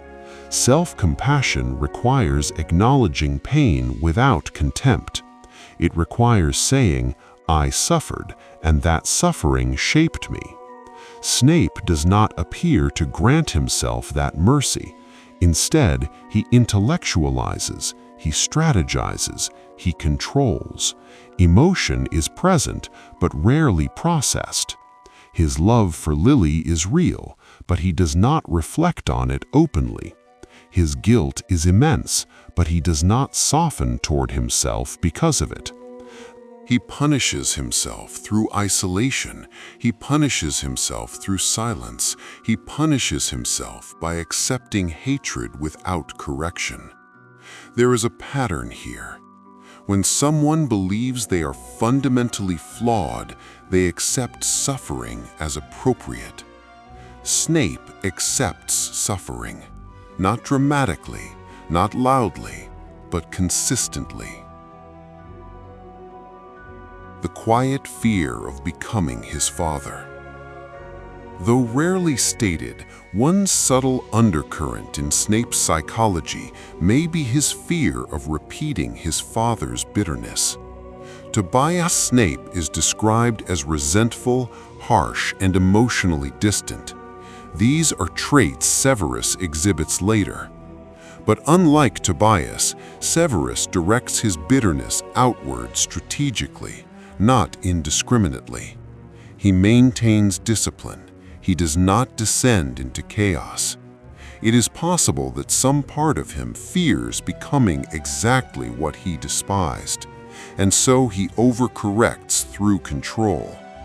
Where his father expressed frustration explosively, Severus expresses it precisely. Where his father's anger created instability, Severus's anger creates order. He is harsh but contained, and containment is a form of resistance. The strange purity of his loyalty. One of the most fascinating aspects of Snape's inner world is that his loyalty, once chosen, never fractures again. As a Death Eater, he is loyal to Voldemort. After Lily's death, he is loyal to Dumbledore. But more precisely, he is loyal to a promise. The promise that Lily's son will live long enough to defeat the Dark Lord. This loyalty is not rooted in affection for Harry. It is not rooted in admiration for the Order. It is rooted in memory. Memory becomes sacred. In a life where so much felt unstable, Lily's memory remains constant, and constancy becomes moral compass. There is something almost monastic about this. He renounces comfort. He renounces companionship. He renounces recognition. He dedicates himself to a singular vow. That vow sustains him. Without it, what would remain? Perhaps only regret. The cost of living in duality. Living between roles inevitably creates fragmentation. Snape must inhabit cruelty publicly while practicing protection privately. This repeated contradiction demands mental discipline, but long-term duality carries cost. When a person must conceal their deepest motive for years, they risk losing ease. They become cautious, measured, guarded even when safety is present. By the time the war nears its end, Snape likely no longer remembers what it feels like to exist without calculation. Calculation has become baseline. Spontaneity is foreign. Trust is scarce. And yet, in the end, he trusts Harry with truth. That is not a small act. It suggests that somewhere beneath the layers of suspicion and discipline, he retains belief in possibility. He believes Harry can understand. That belief is quiet hope, and perhaps that is the closest he comes to peace. Did he regret more than he revealed? Snape reveals his love. He reveals his loyalty. But there are regrets we never hear spoken. Did he regret isolating himself so completely? Did he ever wish he had apologized more fully to Lily while she was alive? Did he ever imagine confronting James differently, not as rival, but as equal? We cannot know, but psychologically it is unlikely that such reflections never surfaced. The difference is that Snape does not indulge in fantasy of rewriting the past. He does not linger in what if. He anchors himself in what must be done now. This focus on action over rumination protects him from despair.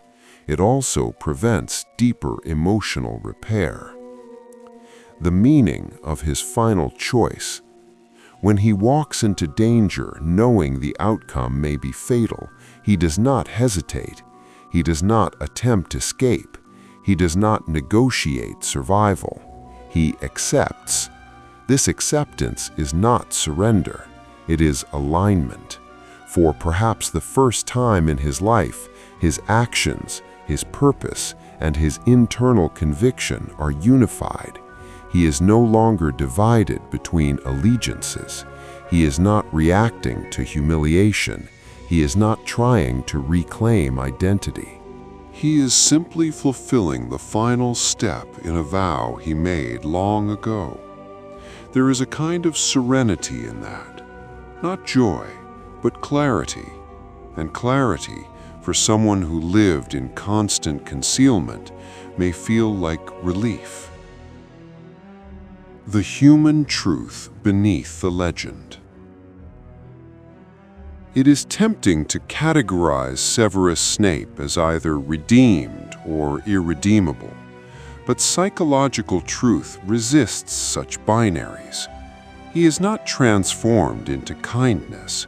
He remains sharp, severe, difficult. Yet he also demonstrates sustained bravery, deep attachment, and moral evolution. He shows that a person can carry resentment and still choose protection. He shows that growth does not always soften personality. He shows that love can remain the central force in a life, even when that life is defined by darkness. Most of all, he shows that identity is not static. It bends under trauma. It reshapes under grief. It stabilizes under purpose, but it rarely simplifies. The day he met Lily Evans. There are encounters that awaken something dormant. For Severus Snape, that awakening began beside a riverbank in Cokeworth. He was a neglected child long before he was a student. His home was defined by tension, a muggle father resentful of magic, a witch mother diminished by disappointment. The air of Spinner's End carried more silence than warmth. And so young Severus grew inward, developing not confidence, but vigilance. He watched the world carefully. He did not trust it. When he saw Lily Evans performing accidental magic in a playground, something shifted. It was not merely recognition, it was revelation. Here was someone like him, someone luminous, someone powerful in a way that made the ordinary world seem thin and dull. In Lily, magic was not a burden, it was joy. For the first time, Severus stepped forward not as an observer, but as a guide. He explained Hogwarts, he explained houses, he explained destiny. In that moment, he discovered a role he desperately wanted to inhabit, the one who knows, the one who teaches. The one who stands slightly apart but holds secret knowledge. Meeting Lily gave him purpose, but it also planted comparison. She was brave where he was guarded, warm where he was suspicious, social where he was solitary. From the beginning, his love was braided with fear. Fear of losing her, fear of not being enough, fear of being left behind. That fear would guide many of his later choices. Emotionally, this was the first fork in his path. Before Lily, he was simply isolated. After Lily, he was attached. And attachment would define both his greatest devotion and his deepest regret. 2. Sorted into Slytherin. The night the Sorting Hat placed him in Slytherin was not merely a school assignment, it was alignment. Lily was sorted into Gryffindor. In that separation, a subtle fracture formed. Severus had long admired ambition. He valued knowledge, secrecy, and personal advancement. Slytherin felt intellectually correct, yet emotionally it placed him in a house already whispered about, a house where dark magic was not feared but explored. For a boy who had grown up powerless in his own home, the culture of Slytherin offered something intoxicating: control. He began to associate strength with dominance, respect with intimidation, knowledge with leverage. Meanwhile, Lily's world filled with friends, laughter, and moral certainty. At Hogwarts, Severus faced humiliation, most painfully at the hands of James Potter and Sirius Black. Public ridicule deepened his resentment. It sharpened his edges, and gradually he began to believe that cruelty was protection. This was not an instant corruption, it was accumulation. Each insult, each hex, each moment of exclusion. Slytherin did not create his bitterness, but it validated it. The turning point here was not simply being sorted, it was the slow internal decision to embrace the house's darker intellectual pursuits rather than resist them. He began studying curses. Not defensively, but creatively. Magic became less about wonder and more about power. Psychologically, this marked a narrowing. The boy who once admired Lily's brightness began stepping into shadow, not because he loved darkness, but because it offered him safety. And safety, to Severus, mattered more than admiration. Calling Lily Mudblood. Some turning points happen in a single word.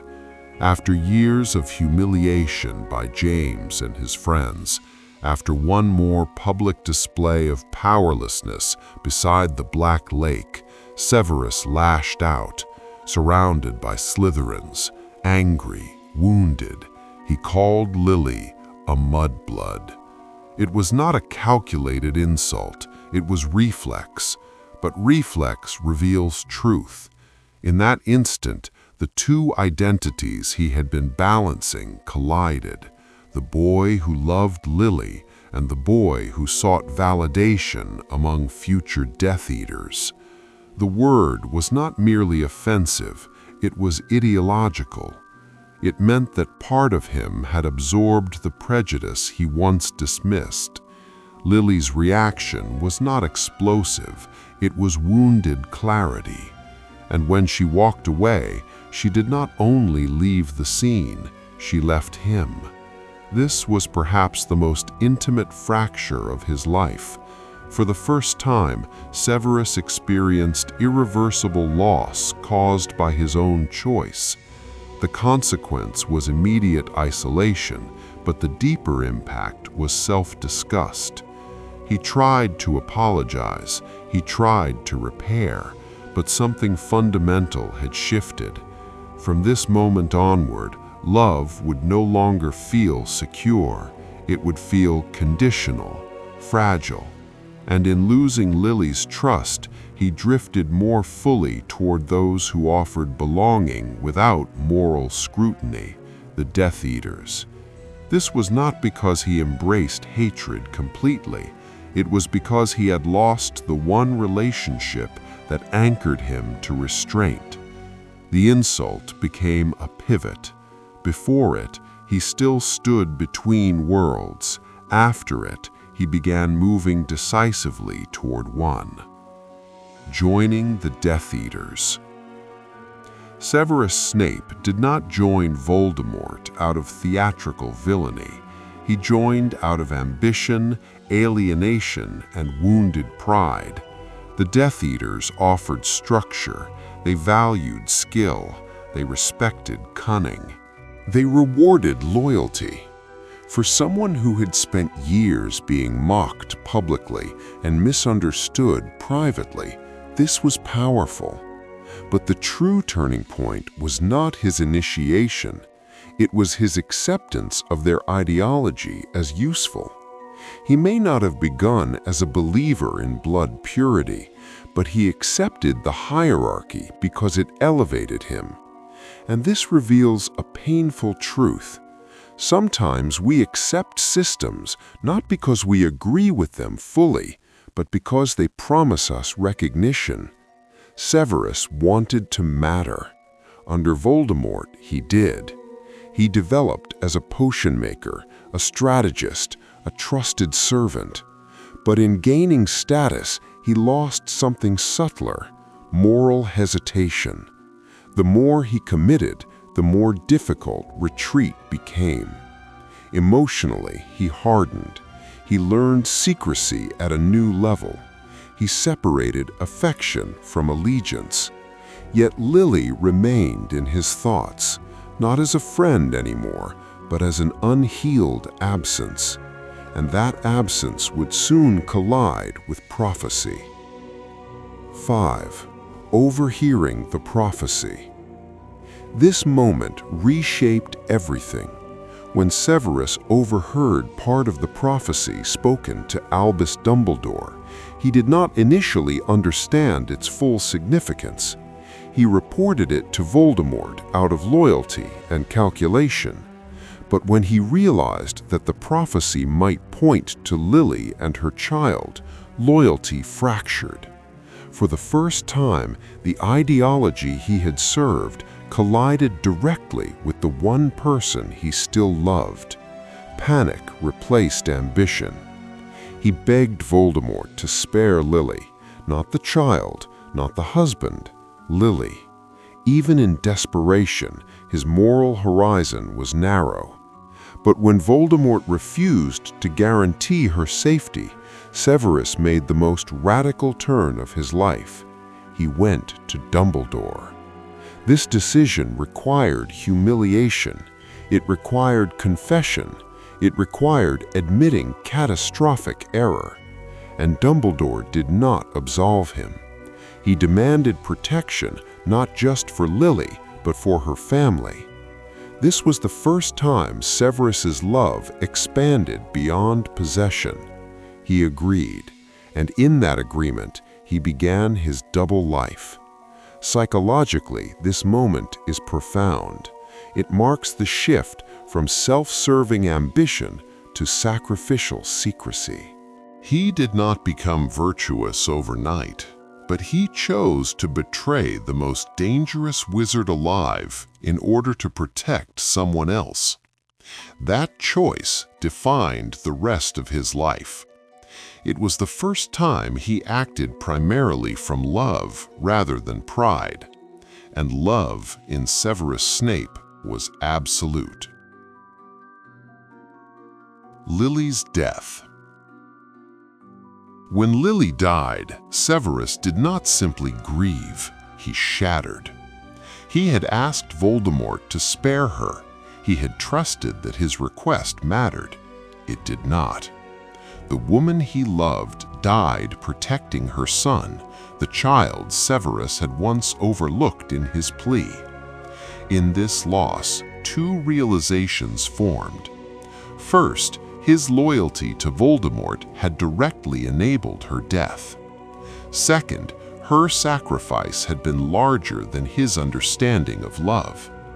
He had loved Lily as possession, she loved as protection. This realization redefined him. He went to Dumbledore again, not as negotiator, but as penitent. When Dumbledore asked what he would give in exchange for Lily's memory, Severus answered simply, anything. From that moment forward, his life ceased to be about advancement. It became atonement. He agreed to protect Harry, the living reminder of both his love and his failure. This was not easy. Harry carried James's face. And yet, Severus kept his promise. Emotionally, Lily's death did not soften him, it intensified him. His bitterness remained, his cruelty did not vanish, but underneath it all, purpose crystallized. He would dedicate his life to undoing the damage he had helped create, and he would do so invisibly. This was his final transformation. Not into heroism in the public sense, but into endurance. Killing Dumbledore.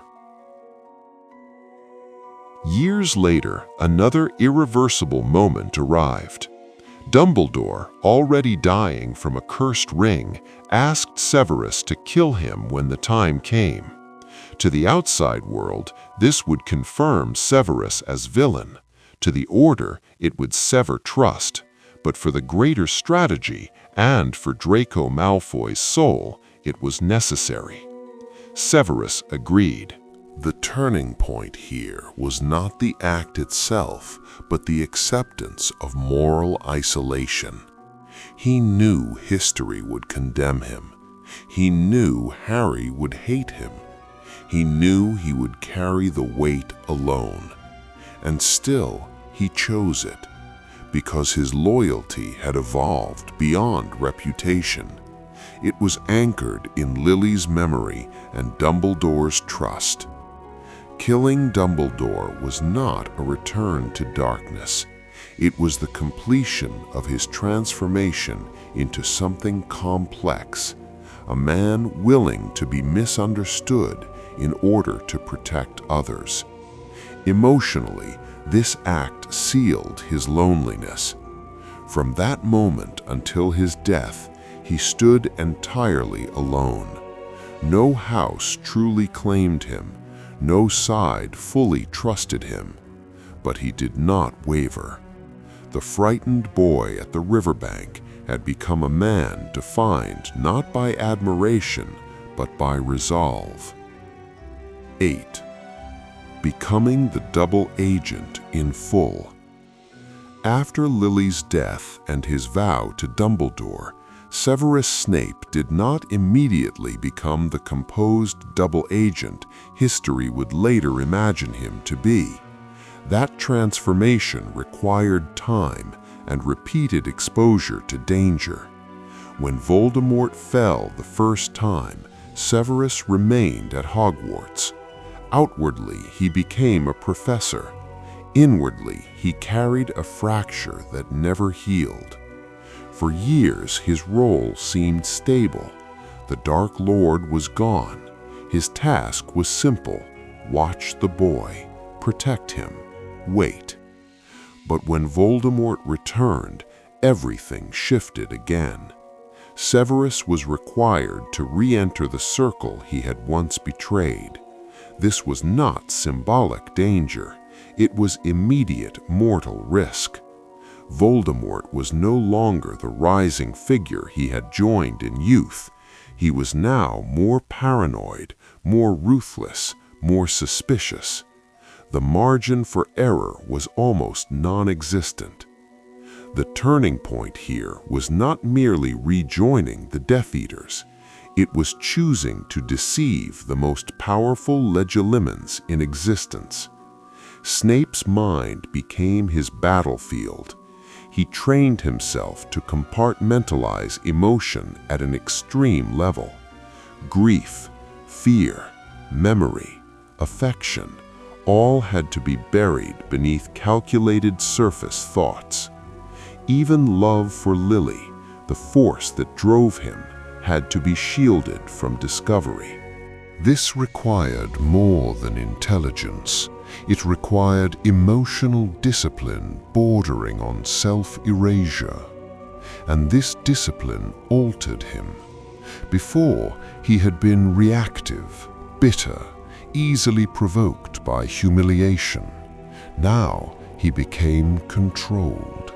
He learned to endure insult from both sides, from the Order, who distrusted him, and from the Death Eaters, who tested him. He allowed himself to be despised if it served strategy. Psychologically, this phase marked his full internalization of secrecy as identity. He was no longer pretending to be loyal to Voldemort while secretly serving Dumbledore. He was both. His entire existence became dual, and something subtle changed in his beliefs. In youth, he sought recognition.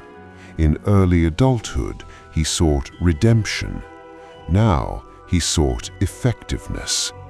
He began measuring himself not by how he was seen, but by whether his actions advanced protection. That is a rare shift. It is the movement from ego to function. He no longer needed praise. He needed the plan to succeed. 9. Teaching Harry occlumency. At first glance, this seems like a small episode, a series of tense lessons, a hostile classroom dynamic. But emotionally, this was one of the most complex turning points of his later life. When Dumbledore ordered Severus to teach Harry occlumency, he was asked to enter the mind of the boy who embodied everything he had lost. Harry carried James's face, the rival who humiliated him. He carried Lily's eyes, the woman he loved. He carried innocence Severus believed he had destroyed. Each lesson forced confrontation.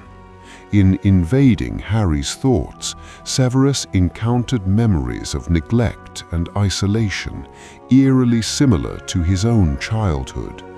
He glimpsed the Dursleys' cruelty. He saw loneliness.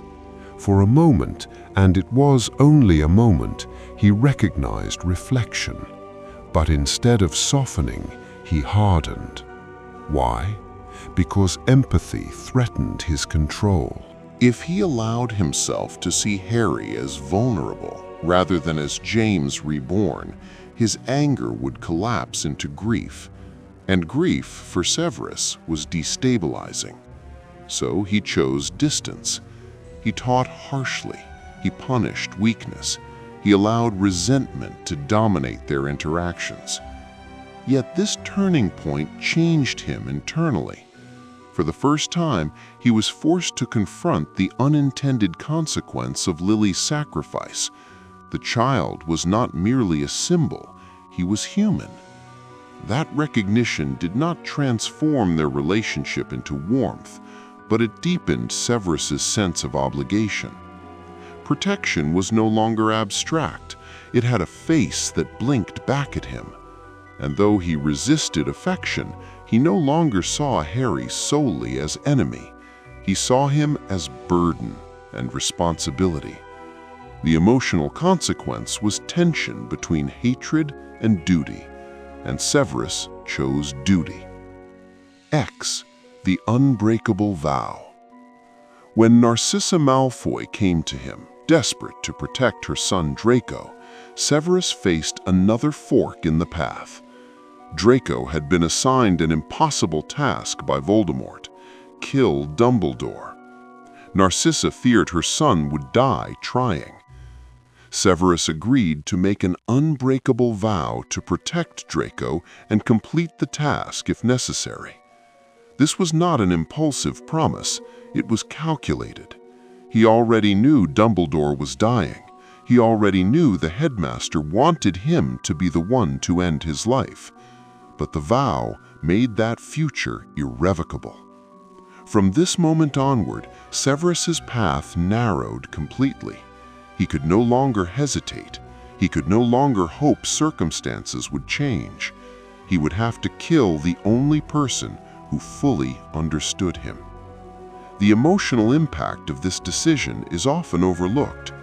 Dumbledore was not merely his superior, he was witness, the only person who knew the full extent of Severus's remorse, the only one who believed in his capacity for loyalty.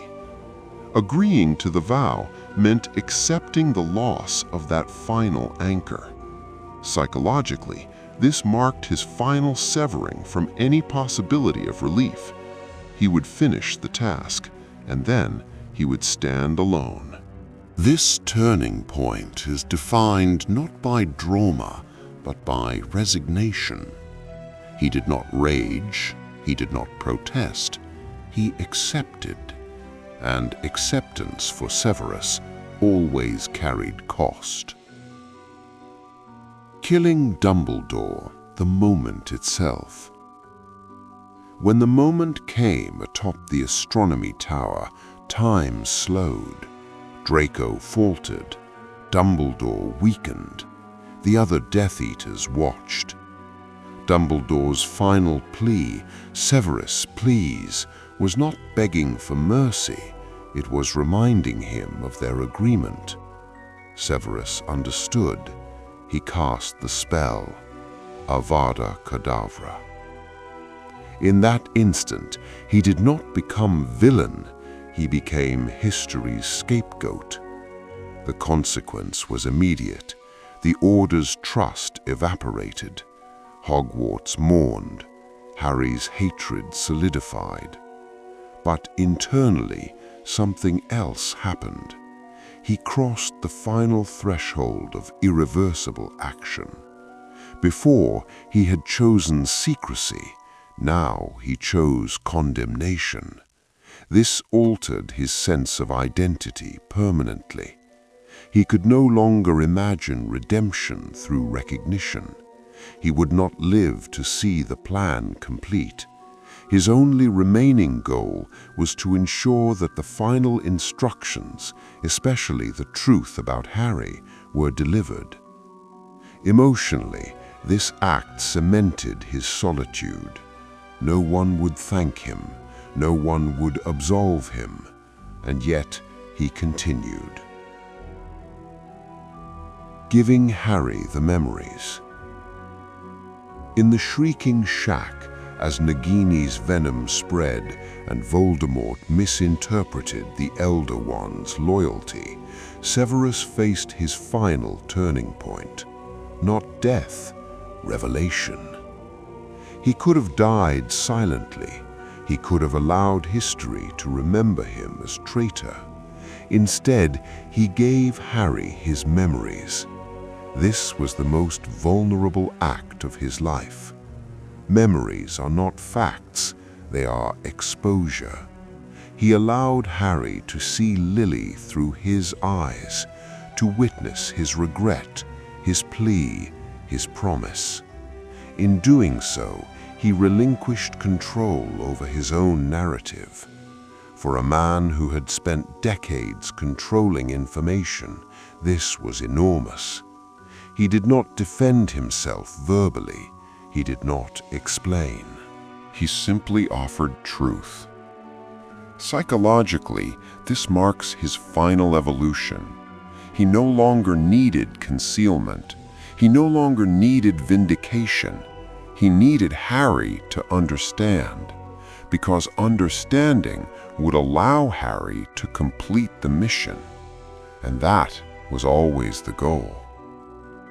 The emotional consequence was quiet surrender, not to death, but to transparency. 13. Watching Hogwarts fall under his authority. When Voldemort installed Severus Snape as headmaster of Hogwarts, it appeared, from the outside, as the ultimate triumph of a loyal Death Eater.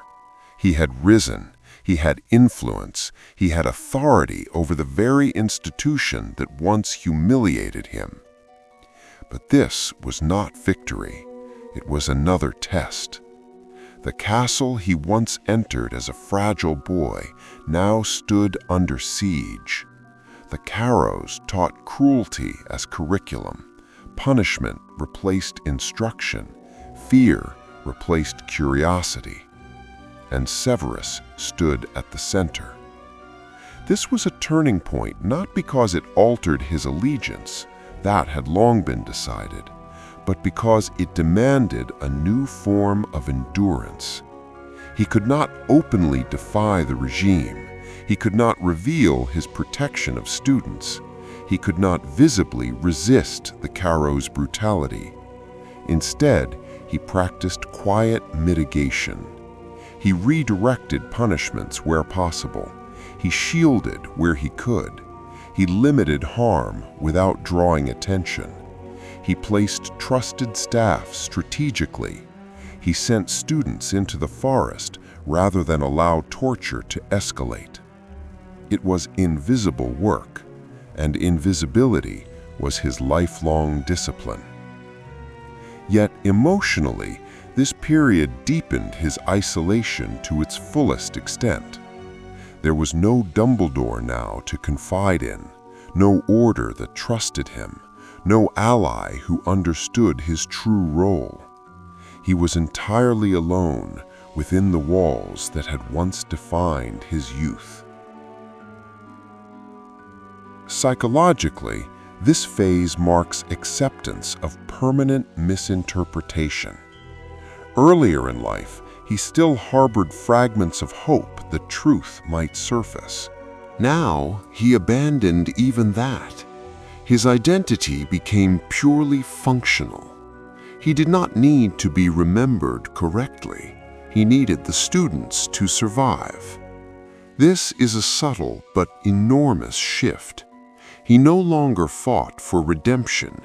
He fought for outcome. And that distinction reveals the final maturation of his loyalty. He had moved beyond self entirely. Realizing the truth about Harry's fate. There is one moment often spoken of but rarely entered slowly, when Dumbledore revealed that Harry himself must die. For years, Severus believed he was protecting Lily's son so that he might live. When he learned that Harry was meant to walk willingly toward death, that he carried within him a fragment of Voldemort's soul, something inside Severus recoiled. Have you been raising him like a pig for slaughter? This was not rebellion against strategy. It was grief resurfacing. Because in that instant, he understood something painful. Lily's sacrifice would be mirrored in her child. The protection he had dedicated his life to was leading toward inevitable loss. This moment is a turning point, not because it changed his mission, he continued, but because it shattered the last illusion he held. He had believed that his devotion might preserve Lily's memory through Harry's survival. Now he understood that love, in this story, demanded repetition of sacrifice. Emotionally, this deepened his tragedy. He was asked to protect a boy destined to die, to maintain secrecy about it, to prepare him for it indirectly, and he agreed, not because he was indifferent, but because he trusted Lily's capacity for love. If Harry inherited anything from her, it would be the willingness to stand between others and destruction. This is where Severus's understanding of love completed its evolution. As a boy, he loved possessively. As a young man, he loved desperately. As an adult, he loved penitently. Now he loved sacrificially, even when the sacrifice was not his own. He would ensure that Harry reached the point of choice. He would give him the truth at the last possible moment. He would allow him to decide. This was the final refinement of his loyalty. It was no longer about Lily alone. It was about preserving the possibility of her courage living forward. 15. Facing Voldemort in the Shrieking Shack. When Voldemort summoned him in the final hours of the war, Severus did not resist. He understood what was happening. The Elder Wand's allegiance confused Voldemort. The Dark Lord believed the wand answered to Snape because he had killed Dumbledore. Severus knew better. He also knew he would not leave the shack alive, and yet there was no panic in him. This final turning point is defined by stillness. Throughout his life, he reacted to humiliation with anger, to loss with resolve, to guilt with service. Now he responded to death with calm. Why? Because his purpose was already set. He had prepared the memories. He had anticipated this possibility. He had ensured that Harry would be present. There is something deeply revealing here. He did not plead for survival. He did not attempt to persuade Voldemort. He did not reveal the wand's true allegiance. He accepted. This acceptance signals the completion of his internal arc. Fear had defined his childhood.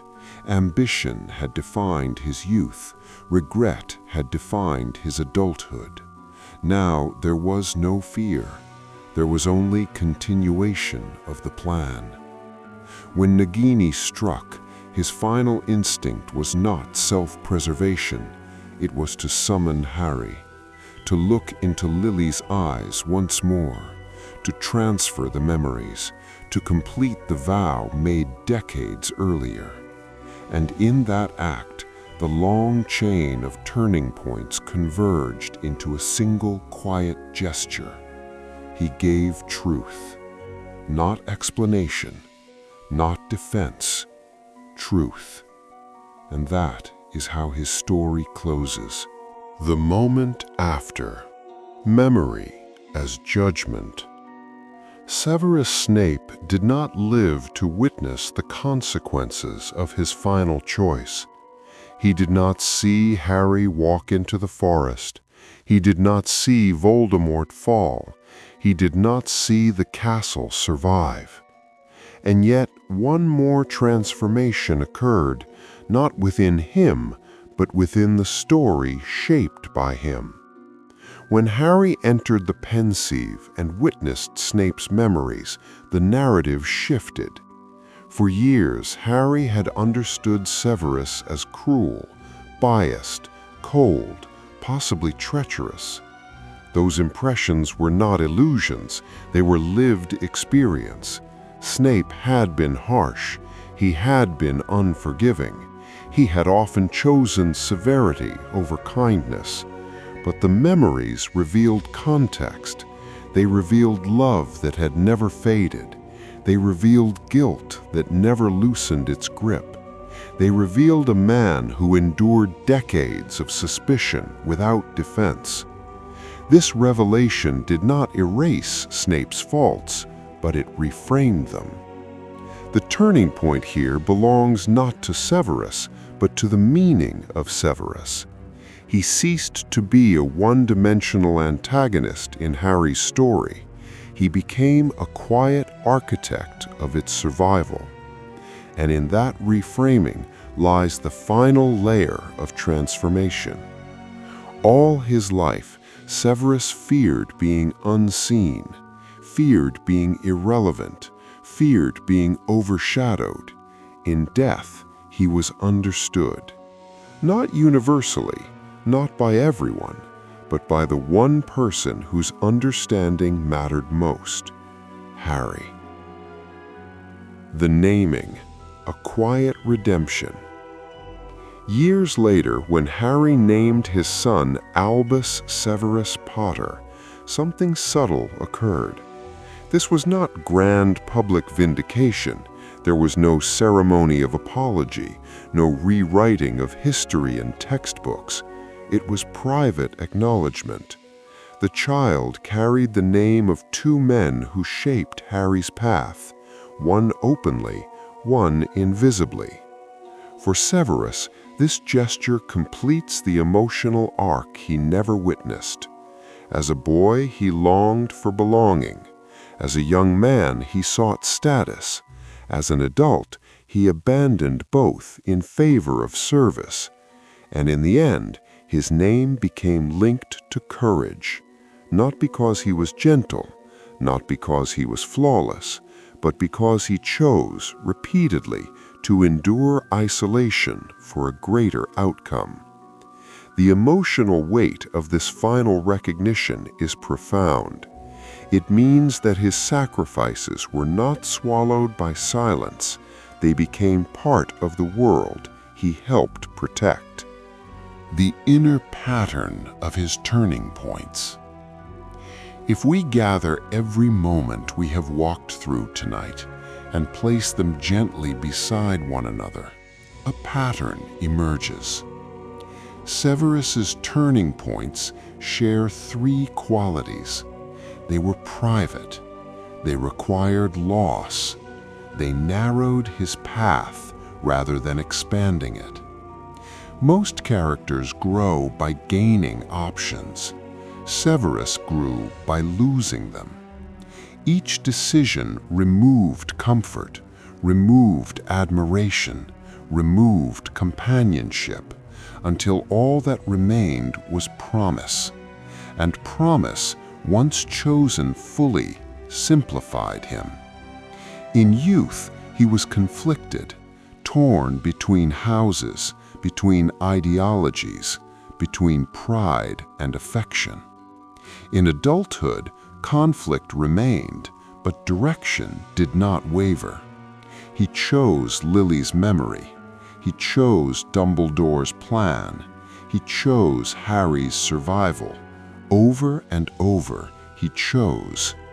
That consistency is the true shape of his transformation.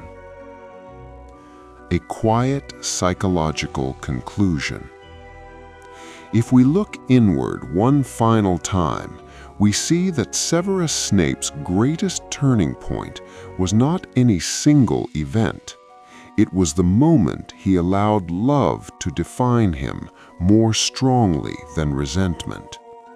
Resentment shaped him early. Humiliation fueled him. Pride armored him. But love, though it wounded him, governed his ultimate direction.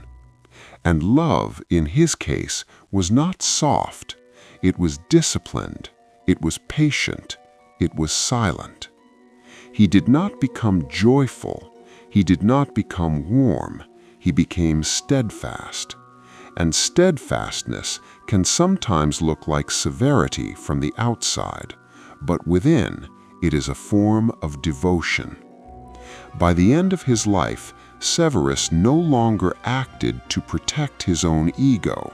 He acted to fulfill a vow, and vows, when honored across decades, reshape identity more completely than any public redemption ever could.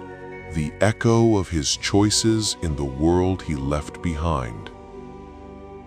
After the war, the castle remained standing.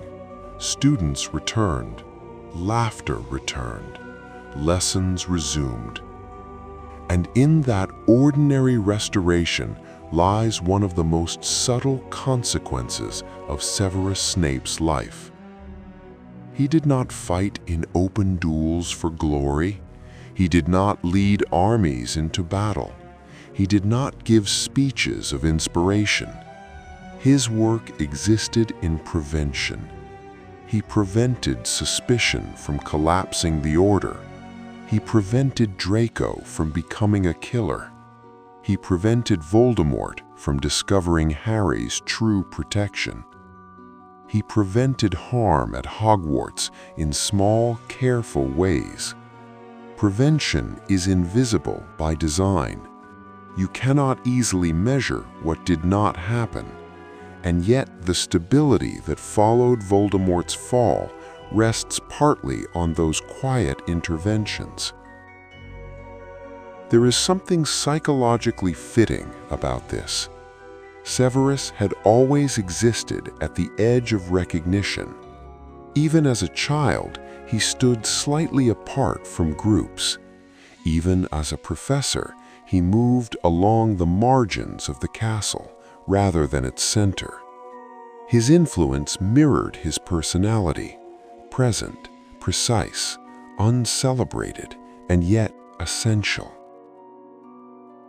19. The emotional paradox of his legacy.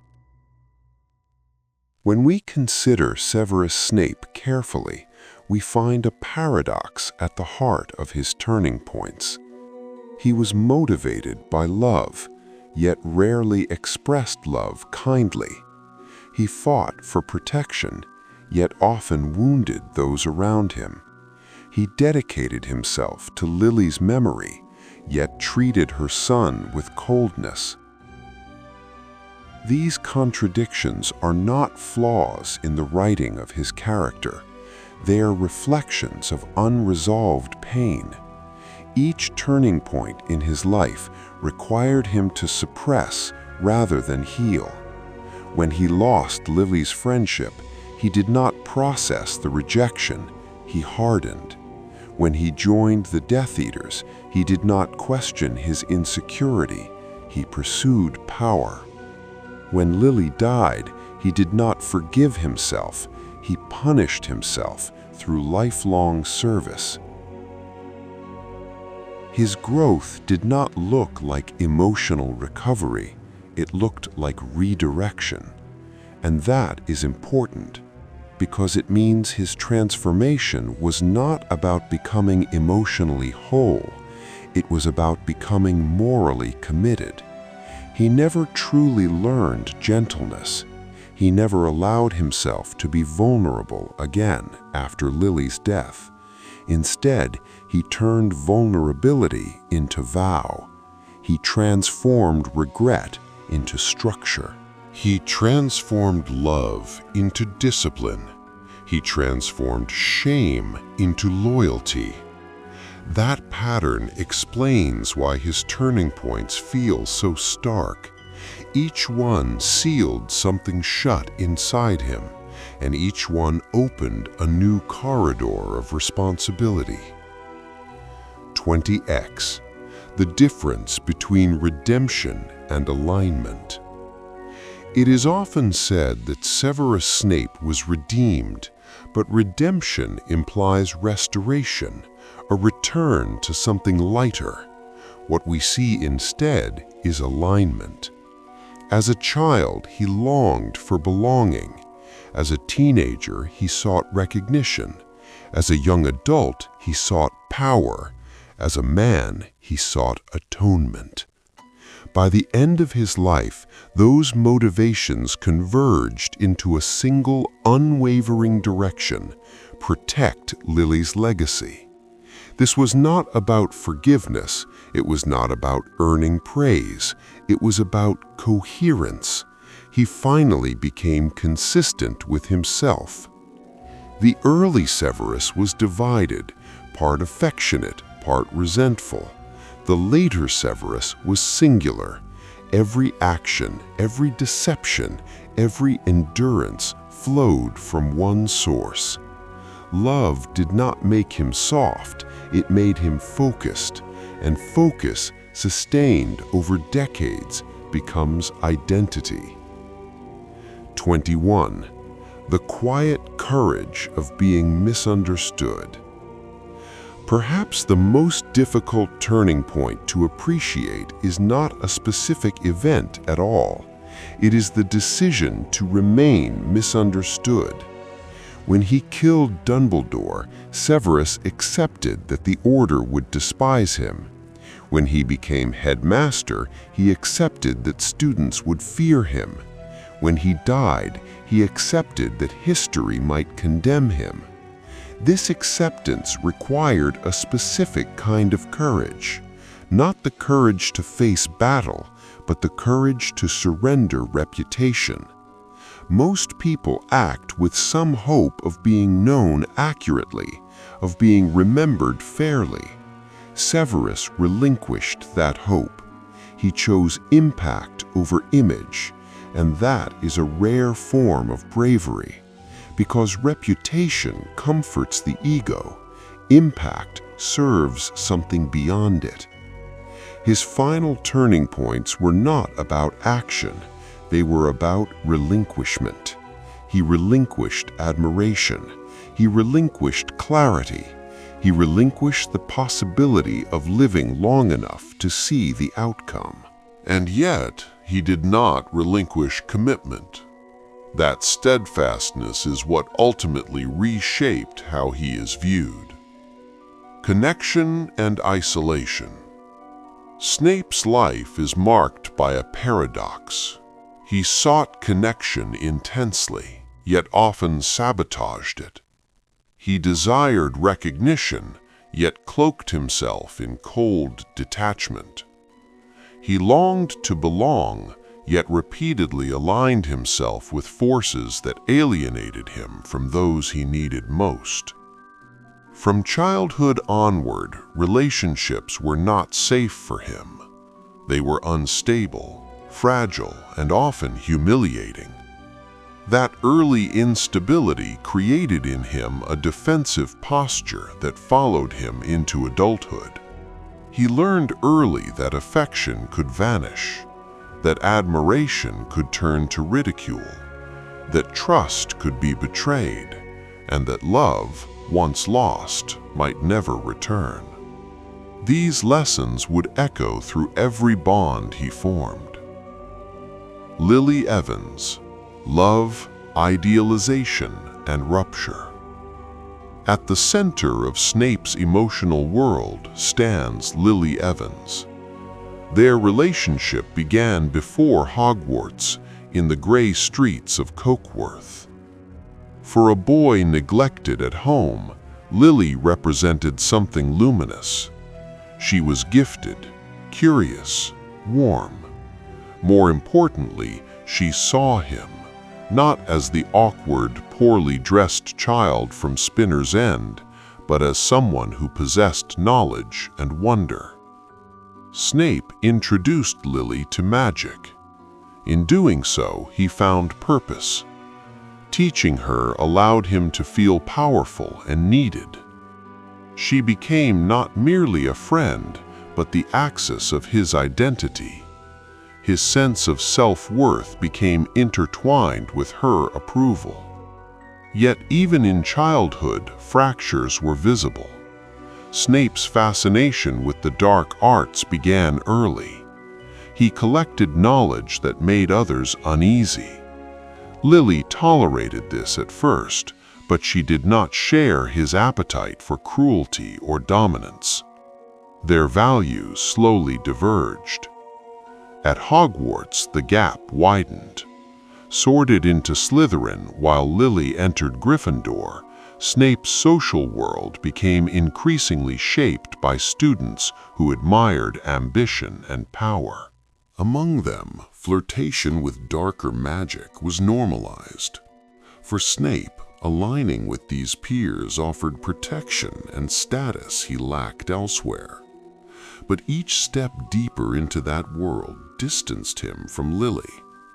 The turning point, his use of the word mudblood during a public humiliation, was not merely a slur spoken in anger.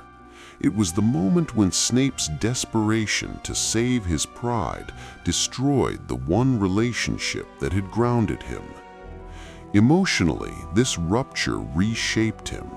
He did not simply lose a friend. He lost the version of himself that existed when she believed in him. From that point forward, love in his life would not be mutual, it would be penitential. His later actions, begging for her life from Voldemort, pledging himself to Dumbledore, were not romantic gestures, they were attempts at moral repair. Lily became a symbol of what he had failed to protect and what he could never regain. Even decades later, his Patronus remained a doe, not because he moved on, but because he did not. Lily shaped Snape's capacity for loyalty, but also his inability to forgive himself. James Potter, humiliation and envy. If Lily represented hope, James Potter represented humiliation. James was everything Snape was not: confident, socially admired, athletically gifted. From their first meeting on the Hogwarts Express, their rivalry was immediate. But rivalry alone does not explain the depth of Snape's resentment. James humiliated him publicly. He attacked him not just magically, but socially. He exposed Snape's vulnerabilities before peers. For a boy already insecure about poverty and appearance, these moments carved deep wounds. Yet beneath the hatred lay something more complex. James possessed Lily's affection. This was not merely jealousy over romance. It was the confirmation of Snape's fear that he was unworthy, that cruelty and darkness were his only means of significance. James became a living reminder of what Snape lacked.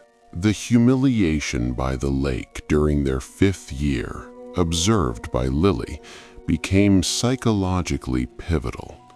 It was the moment when Snape's bitterness solidified into ideology. If he could not earn respect through belonging, he would seek it through power. Thus, his alignment with the Death Eaters was not only ideological, it was compensatory. In adulthood, Snape's treatment of Harry Potter was heavily influenced by unresolved hatred toward James. Seeing James's face in Harry reopened old wounds daily.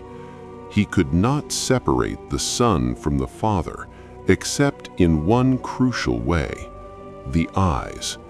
Those eyes belonged to Lily, and so his relationship with Harry became a battlefield between resentment and devotion. Sirius Black, mirror of hostility. Sirius Black was not merely James's friend, he was an amplifier of cruelty. If James humiliated Snape for sport, Sirius did so with relish. Their enmity culminated in the werewolf incident, when Sirius lured Snape toward Remus Lupin's transformed form. Though Snape survived, the event deepened his paranoia and solidified his belief that Gryffindors were reckless and self-righteous. Sirius, too, saw Snape as contemptible. Even in adulthood, their interactions at Grimmauld Place reignited adolescent hostility. What makes this conflict significant is that both men were trapped in arrested development. They remained emotionally 15 years old when facing one another. Sirius never saw Snape's later sacrifices. Snape never saw Sirius's capacity for loyalty beyond James. Their mutual inability to evolve past old narratives highlights a theme in Snape's life: unresolved conflict calcified into permanent identity. Albus Dumbledore: manipulation and trust. No relationship in Snape's life was more complex than his bond with Albus Dumbledore. It began in desperation. After overhearing part of the prophecy and reporting it to Voldemort, Snape realized Lily was in danger. His appeal to Dumbledore was raw and transactional at first. He offered loyalty in exchange for protection, but over time their relationship evolved into something deeper, though never simple. Dumbledore trusted Snape with secrets no one else carried. He entrusted him with the most dangerous role in the war, double agent within Voldemort's inner circle. Yet that trust was layered with burden. Dumbledore required Snape to maintain cruelty publicly. He required him to protect Harry while appearing indifferent. Ultimately, he required Snape to kill him. When Snape cast the killing curse on Dumbledore atop the astronomy tower, he was not betraying him. He was fulfilling a request. Emotionally, this act isolated Snape completely. The Order believed him a murderer. Hogwarts feared him. Even those he protected despised him. Dumbledore's trust gave Snape purpose, but it also demanded his permanent exile from affection. This relationship shaped Snape's identity more than any other after Lily. It reframed him from embittered former Death Eater into secret guardian, yet it left him alone. Voldemort: fear and recognition. Snape's relationship with Lord Voldemort was born from ambition and insecurity. As a young man, Voldemort's ideology offered Snape validation. It elevated pure magical ability and cunning. It promised significance. For someone who felt overlooked and ridiculed, this recognition was intoxicating. Yet Voldemort's leadership was built on fear. Loyalty was conditional. Failure meant death. Snape navigated this world with extraordinary discipline. He mastered occlumency to shield his mind. He learned to present half-truths convincingly. Over time, his relationship with Voldemort shifted from admiration to survival. He did not admire Voldemort's cruelty once Lily's death exposed its cost. He endured him. The final betrayal, Voldemort killing Snape under the mistaken belief that he was master of the Elder Wand, reveals the asymmetry of their bond. Snape had given years of service. Voldemort discarded him without hesitation. Snape's death came not from the Order he protected, but from the master he deceived. This relationship reveals Snape's capacity for risk and the fragility of loyalty under tyranny. Harry Potter: projection and protection. Snape's relationship with Harry is often reduced to hostility, but it is far more layered. From the moment Harry arrived at Hogwarts, Snape was confronted with a living paradox. Harry carried James's face and Lily's eyes. Snape's treatment of him, harsh, critical, often cruel, stemmed from unresolved resentment. He interpreted Harry's confidence as arrogance. He saw favoritism in his survival. Yet behind this hostility, Snape acted repeatedly to protect him. He countered Quirrell's curse during the Quidditch match. He brewed wolfsbane for Lupin to ensure safety. He shared memories before death to reveal the truth. Snape never offered Harry warmth. He offered protection. Why? Because Harry represented Lily's legacy. Protecting Harry was not about liking him. It was about honoring her. In psychological terms, Harry functioned as a living penance. Snape's guardianship was an ongoing act of atonement. Only in death did Harry understand, and only then did Snape's lifelong conflict resolve into recognition. Minerva McGonagall, professional opposition. Though less emotionally charged, Snape's relationship with Minerva McGonagall highlights another dynamic: professional distrust. McGonagall valued fairness and transparency. Snape valued secrecy and strategic advantage. Their ideological differences created tension, particularly during his tenure as headmaster. Yet when McGonagall challenged him in the final battle, Snape did not retaliate lethally. Even in opposition, he remained aligned with his deeper loyalty to Hogwarts. This relationship underscores how Snape's external demeanor masked internal allegiance.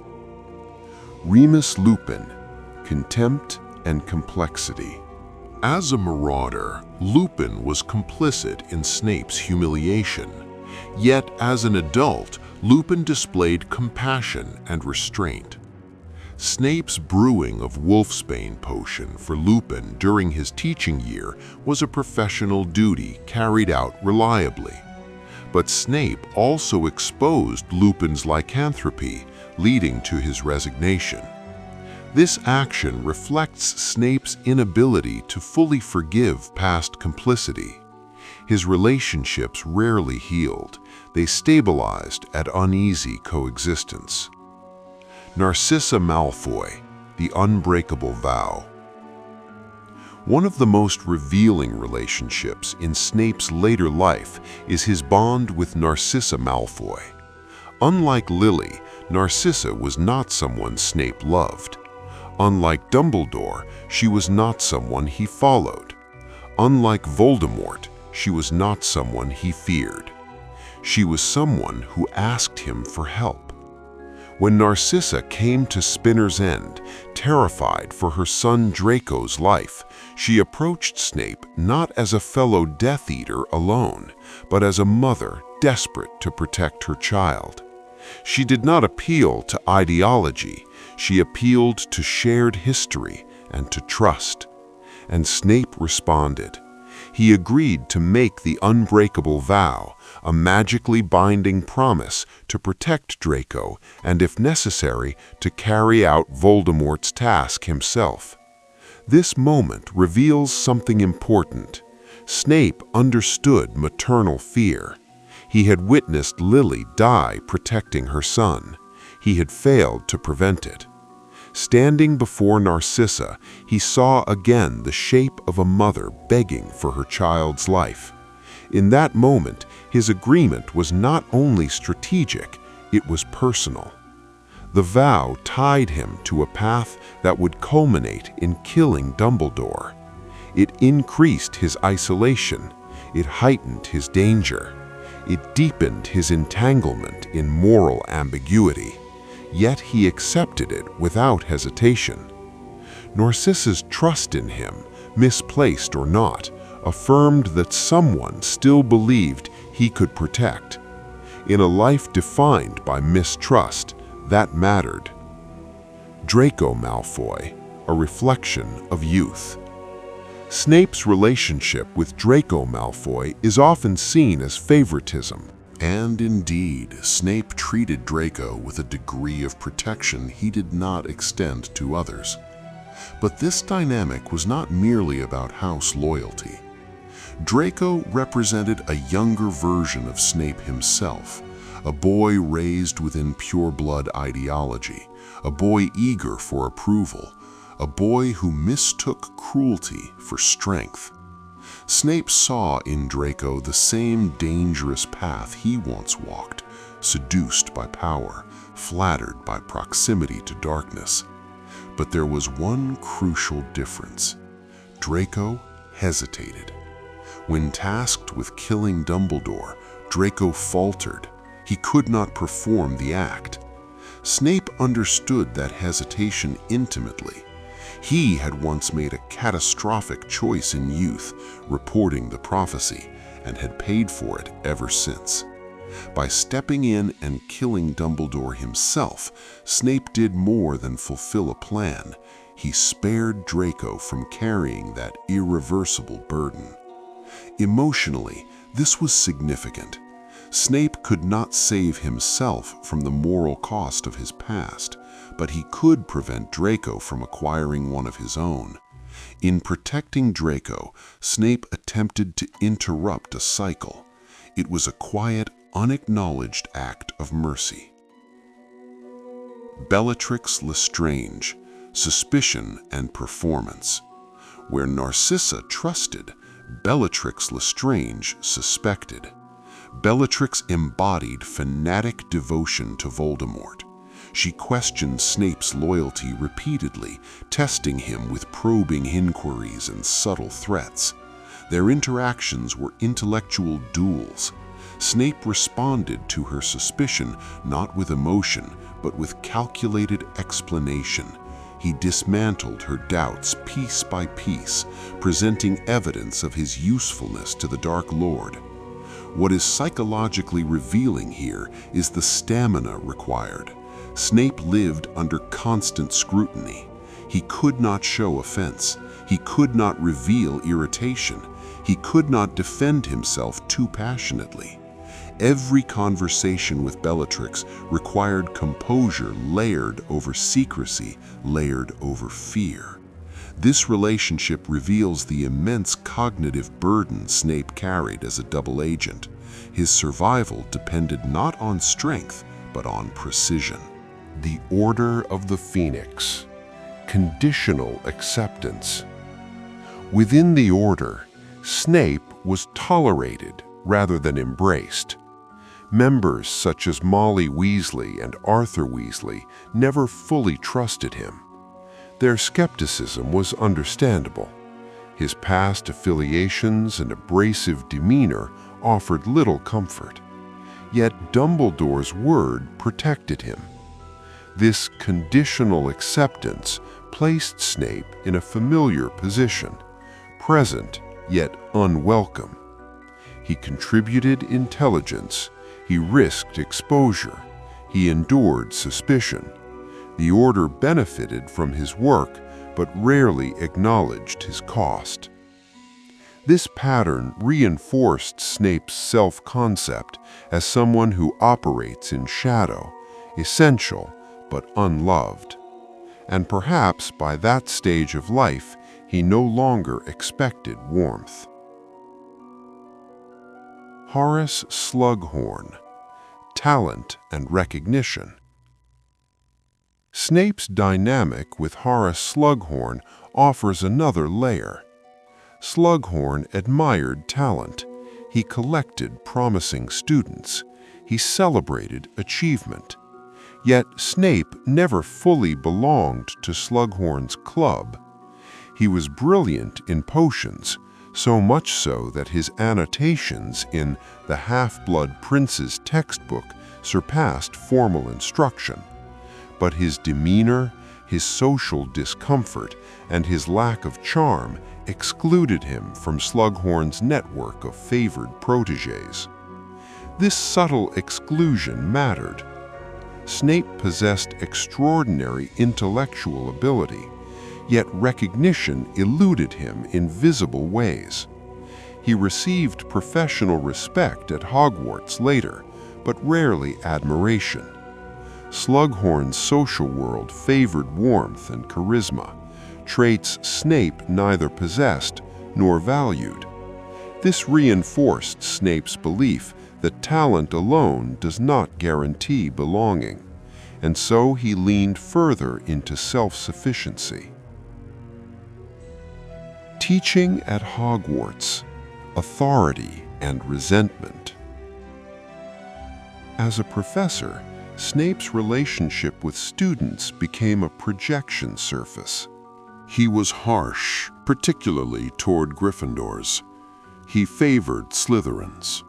He wielded authority as both shield and weapon. Why?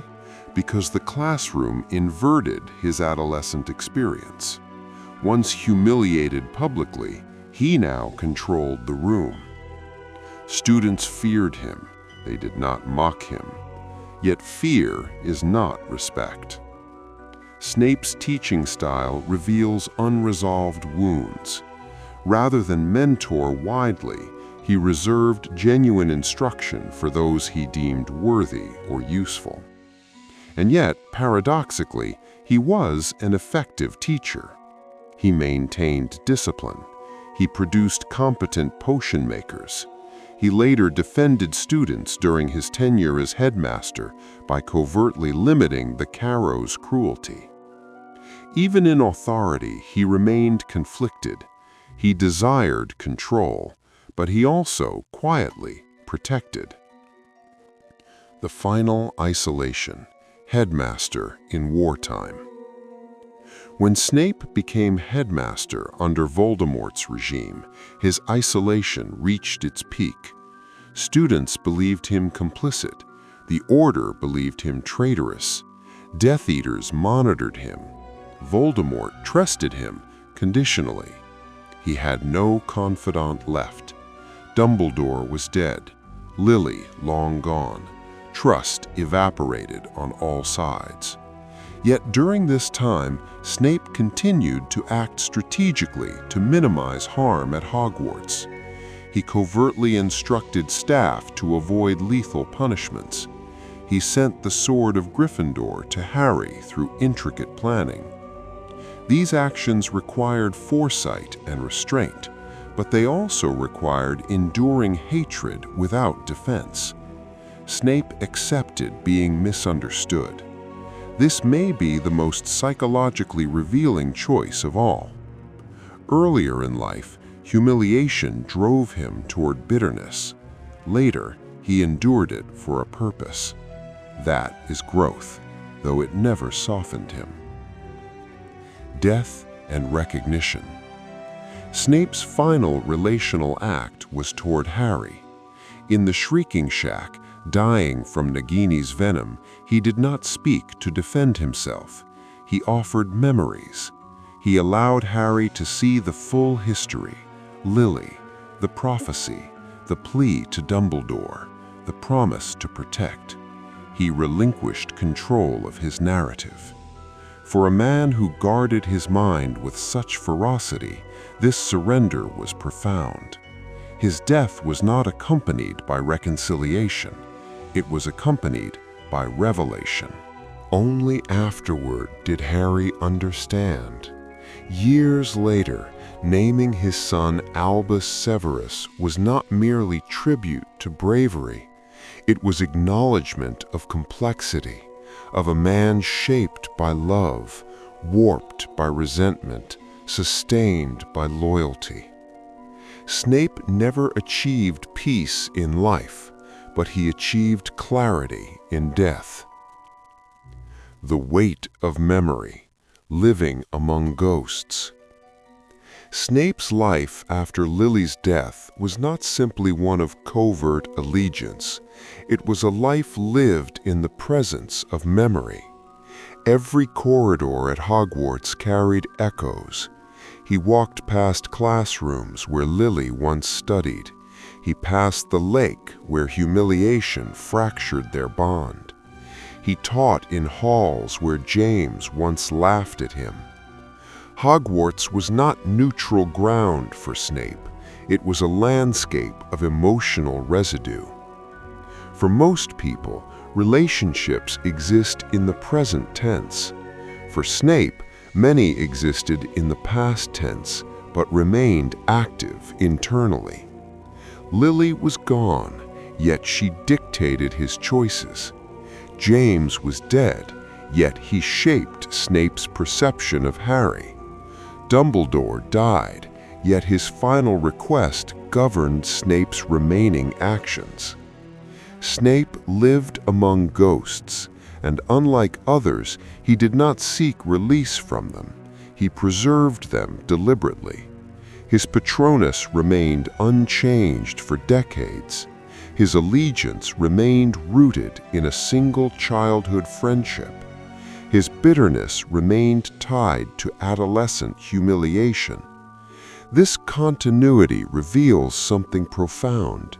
Snape did not adapt relationally, he endured relationally. Where others moved forward, he stayed tethered. That tethering cost him ease, but it gave him direction. Emotional contradiction, cruelty, and protection. One of the most difficult aspects of Snape's relationships is the contradiction between his behavior and his intentions. He protected Harry, yet belittled him. He safeguarded students during the Carrow's regime, yet allowed them to fear him. He loved Lily, yet joined the ideology that endangered her. To an outside observer, these contradictions appear hypocritical, but psychologically they reveal fragmentation. Snape compartmentalized. He separated public persona from private mission. He divided emotion from duty. He masked vulnerability with contempt. This fragmentation was not accidental. It was necessary for survival as a double agent, but it also became habitual. Even when no longer required to deceive, he continued to present hostility. Why? Because vulnerability had once led to humiliation, because emotional exposure had resulted in rejection, because warmth had not protected him in youth. Snape's cruelty was armor, but armor worn too long becomes indistinguishable from skin. Over time, he no longer removed it, even when safe. The inability to repair. Another quiet tragedy in Snape's relational life is his inability to repair damaged bonds. He never reconciled with Sirius. He never apologized meaningfully to Harry. He never sought forgiveness publicly for his role as a Death Eater.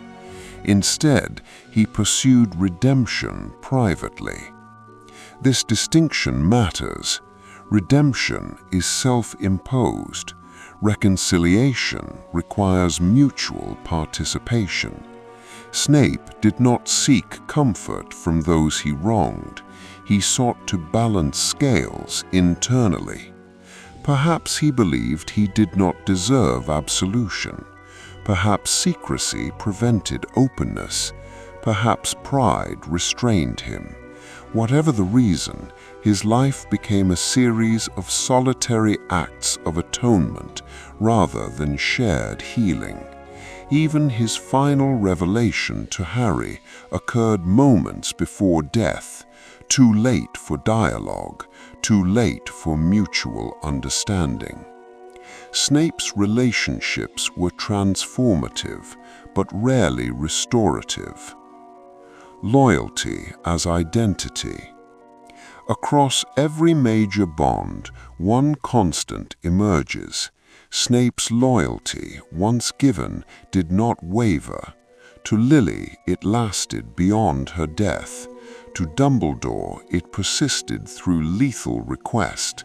To the promise of protecting Harry, it endured despite personal dislike. Even his early loyalty to Voldemort, though ultimately redirected, was initially wholehearted. Snape was not a man of shifting allegiances. He attached deeply. He held tightly. He did not let go easily. This trait is double-edged. It fueled his worst mistakes. It enabled his greatest sacrifices.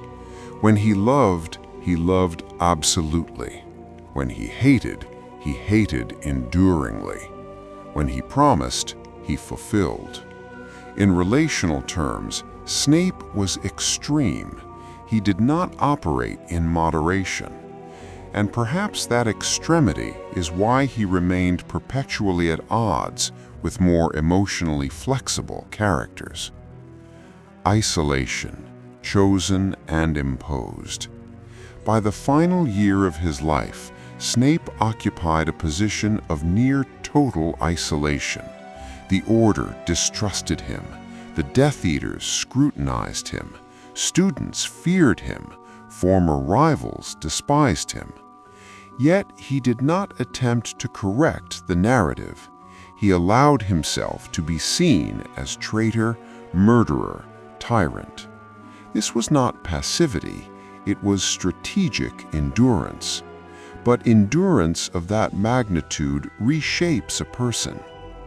Human beings are social creatures. They require affirmation. Snape lived without it for years. No one thanked him. No one confided in him. No one offered him friendship after Dumbledore's death. His relational world narrowed to obligation and memory. And still, he continued. This endurance suggests a profound internal anchor, a sense of mission stronger than desire for approval. Yet it also suggests emotional cost. Snape did not experience the camaraderie others did in war. He did not celebrate victory with the Order. He did not live to hear gratitude. His relational life culminated not in reconciliation, but in revelation. Understanding came too late to comfort him. Harry's recognition, posthumous understanding. After viewing Snape's memories in the Pensieve, Harry recontextualized years of hostility. He saw the frightened young man pleading for Lily's life. He saw the anguished promise to Dumbledore. He saw the constancy of the Doe Patronus. This recognition did not erase Snape's cruelty, it complicated it. And complexity is the final gift Snape's relationships offer. He was neither hero nor villain in simple terms. He was a man shaped by attachment and loss. When Harry named his son Albus Severus, he did something significant. He extended relational healing across generations. He acknowledged that bravery does not always appear kind. He acknowledged that redemption may be hidden.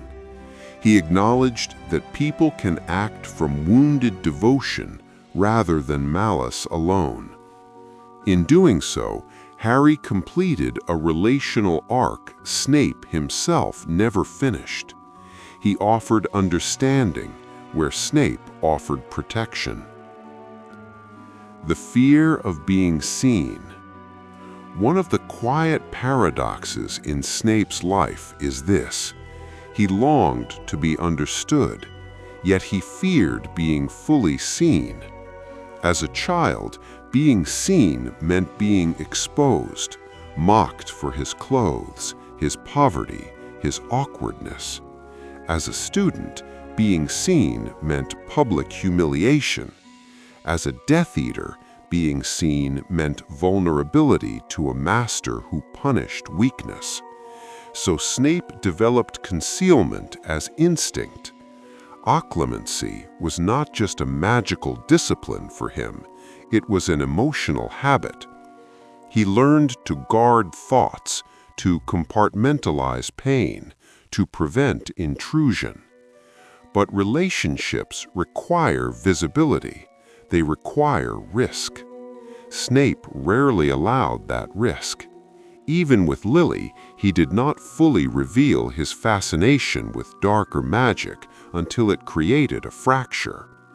Even with Dumbledore, his loyalty was rooted in shared secrets, not emotional transparency. With Harry, he never allowed a conversation that might have altered their hostility. He allowed himself to be misjudged because correcting that judgment would have required exposure. In this way, Snape's relational isolation was partly self-constructed. He did not trust that being known would result in acceptance. He had little evidence that it would. Pride and shame. Snape's relationships are shaped profoundly by pride. Pride fueled his alignment with Slytherin peers. Pride prevented him from apologizing effectively to Lily. Pride sharpened his antagonism toward James and Sirius. Pride sustained his composure before Voldemort and Bellatrix. But beneath pride lay shame. Shame over his upbringing. Shame over his father's violence. Shame over being publicly humiliated. Shame over contributing to Lily's death. Shame is corrosive when unspoken. Rather than confess vulnerability, Snape responded with superiority. Rather than admit hurt, he delivered cutting remarks. Rather than show grief openly, he concealed it beneath cold efficiency.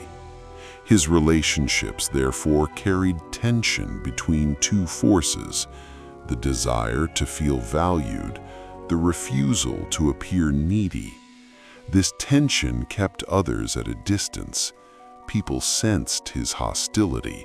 Few perceived its origin. The pattern of substitution. Another subtle pattern in Snape's life is substitution. After losing Lily, he did not seek new love. Instead, he substituted devotion to her memory. After abandoning Voldemort's cause, he did not become socially integrated into the Order. Instead, he substituted loyalty to Dumbledore. After failing to repair bonds with former classmates, he substituted authority over students. Snape replaced relational intimacy with mission. Mission is safer than vulnerability. Mission provides structure. Mission does not require mutual affection, but mission cannot reciprocate. This is why Snape's life feels emotionally suspended. He lived for causes rather than companionship, and while that allowed him to endure, it did not allow him peace. The cost of double identity. Snape's existence as a double agent was not only physically dangerous, it was relationally destructive. To succeed, he had to maintain two incompatible reputations. To Voldemort, he must appear ruthless. To the Order, he must appear repentant but guarded. To students, he must appear strict. To Death Eaters, unwavering. There was no space where Snape could simply exist without performance. Performance erodes authenticity. Over years, the line between strategy and personality blurred. Even when acting kindly in secret, he maintained cruelty publicly. Even when protecting, he did not soften. This perpetual tension likely hardened him further. He did not receive feedback that reinforced compassion. He received reinforcement for severity. Thus, his relational growth plateaued.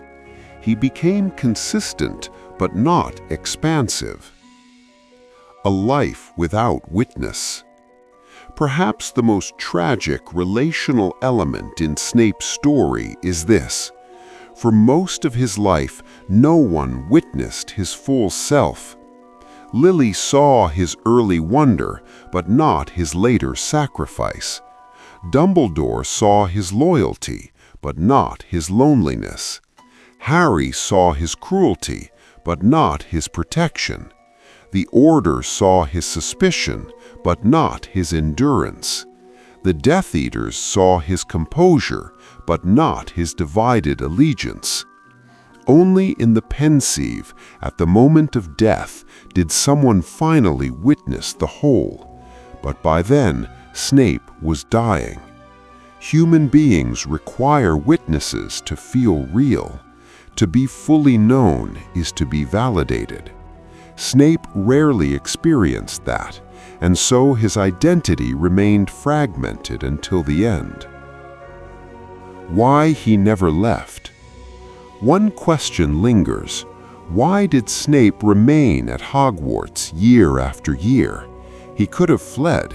He could have disappeared after Lily's death. He could have refused Dumbledore's plan, yet he stayed. Hogwarts was painful. It reminded him of humiliation. It held memories of Lily and James alike. But it was also the last place where his early self had felt alive. It was where he had discovered magic, where he had shared secrets with Lily, where he had felt intelligent and capable. Remaining at Hogwarts allowed him to remain connected to that earlier identity. Leaving would have severed even that thread. So he endured the discomfort of presence rather than risk erasure. In staying, he preserved continuity. The final relational act. In his final moments, Snape did something unprecedented for him. He relinquished control. He did not calculate. He did not manipulate. He did not posture. He asked Harry to take his memories. This was not merely strategic, it was intimate. He entrusted Harry with his truth. For a man who guarded his mind obsessively, this was an act of profound vulnerability. He could not live to see its impact. He could not defend himself verbally. He could not shape the narrative afterward. He trusted that Harry would understand. And that trust, fragile and unspoken, closed the relational circle that began with Lily. Lily trusted him once. He failed her. He spent a lifetime repairing that failure.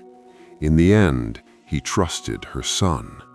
It was not reconciliation, but it was connection. The child who attached once. At the beginning of his life, attachment for Snape was rare and fragile. His home was unstable. His father's temper and his mother's withdrawal created an atmosphere where emotional safety was inconsistent. Children raised in such environments often learn one of two patterns. They detach early, or they attach intensely to the first person who offers stability. Snape chose intensity. When Lily entered his world, he did not build a balanced friendship, he built devotion. She became not one bond among many, but the bond that defined him. And when that bond fractured, he did not form another of equal depth. Instead, he preserved it internally, almost ritualistically. In adulthood, this pattern repeated. He did not distribute loyalty lightly. When he gave it to Dumbledore, to the promise of protecting Harry, it became absolute. This intensity explains both his cruelty and his courage. A person who attaches intensely can defend fiercely, but they can also resent permanently. Snape carried both capacities. Conflict as familiar territory. For many individuals, conflict is disruptive. For Snape, conflict was familiar. From childhood, he learned that relationships were often adversarial. At Hogwarts, rivalry became routine. Among Death Eaters, suspicion was constant. Within the Order, distrust lingered. Over time, tension stopped feeling abnormal. He did not seek harmony because harmony had rarely been offered to him. He expected hostility, and so he prepared for it. This expectation shaped his demeanor as a teacher and as headmaster. He anticipated defiance. He responded preemptively with severity. It also shaped his interactions with Harry. Rather than risk disappointment, he defaulted to antagonism. Conflict became his relational baseline. And yet, beneath that baseline, loyalty remained. He did not betray those he committed to. He endured friction if purpose required it. This combination, expectation of conflict paired with endurance of commitment, made him uniquely suited to the role of double agent. It also made him perpetually guarded. The refusal to rewrite the past. One of the most poignant aspects of Snape's life is his refusal to reinterpret his history in comforting ways. He did not minimize Lily's rejection. He did not excuse his youthful allegiance to Voldemort. He did not reframe humiliation as harmless rivalry. He remembered events as wounds. Memory for Snape was not softened by time. This rigid memory kept his guilt vivid, which sustained his motivation. It also kept his bitterness active, which sustained his hostility. Some individuals cope by rewriting narratives. Snape preserved them. He lived in continuity with his past, for better and worse. This continuity explains why his Patronus never changed. His emotional center remained fixed. The absence of ordinary happiness. When we consider Snape's relationships, we must also consider what they did not provide. He did not marry. He did not form a close circle of friends in adulthood. He did not experience romantic reciprocity. He did not celebrate shared victories openly. His relational life was oriented around crisis, not comfort. Most of his bonds were forged in war, rivalry, or regret. This absence of ordinary companionship likely intensified his severity. Without spaces of warmth, his personality remained sharp-edged. He was never invited into ease, and perhaps, after Lily's death, he no longer sought it. Why his story persists. Snape's relational life continues to resonate, not because it is simple, but because it reflects uncomfortable truths. People can love deeply and act harmfully. People can resent fiercely and still protect. People can remain loyal even when unloved. People can seek redemption privately without public forgiveness. His relationships defy neat moral categories. Lily's love did not redeem him immediately. James's cruelty did not excuse his later harshness. Dumbledore's trust did not make him gentle. Harry's recognition did not erase years of hostility. Instead, each bond layered complexity onto him, and complexity is what endures in memory. The stillness after understanding. Imagine, finally, a quiet room. The war is over, the castle rebuilt. Years have passed.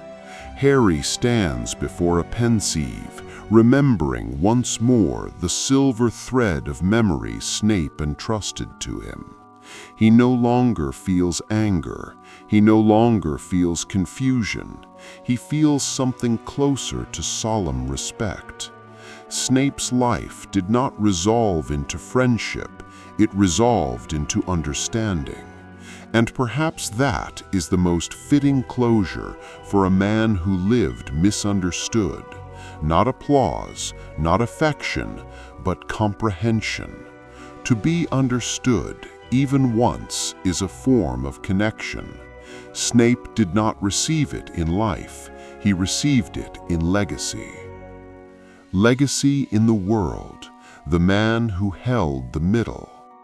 The wizarding world during the Second Wizarding War was divided into clear banners. There were those openly loyal to Lord Voldemort and those who resisted him.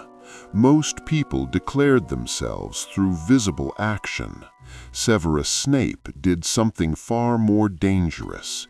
He chose to live in between. This position, publicly trusted by Voldemort while secretly serving Albus Dumbledore, was not merely a strategic decision, it was an existential one. To exist between sides meant that he could never fully belong to either.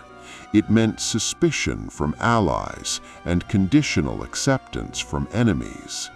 In doing so, Snape became a living instrument of ambiguity. And ambiguity in times of war is a burden almost no one can carry. The world changed because of this. Without Snape's role as double agent, Voldemort's inner circle would have remained sealed. Without his careful control of information, the Order of the Phoenix would have walked blindly into traps.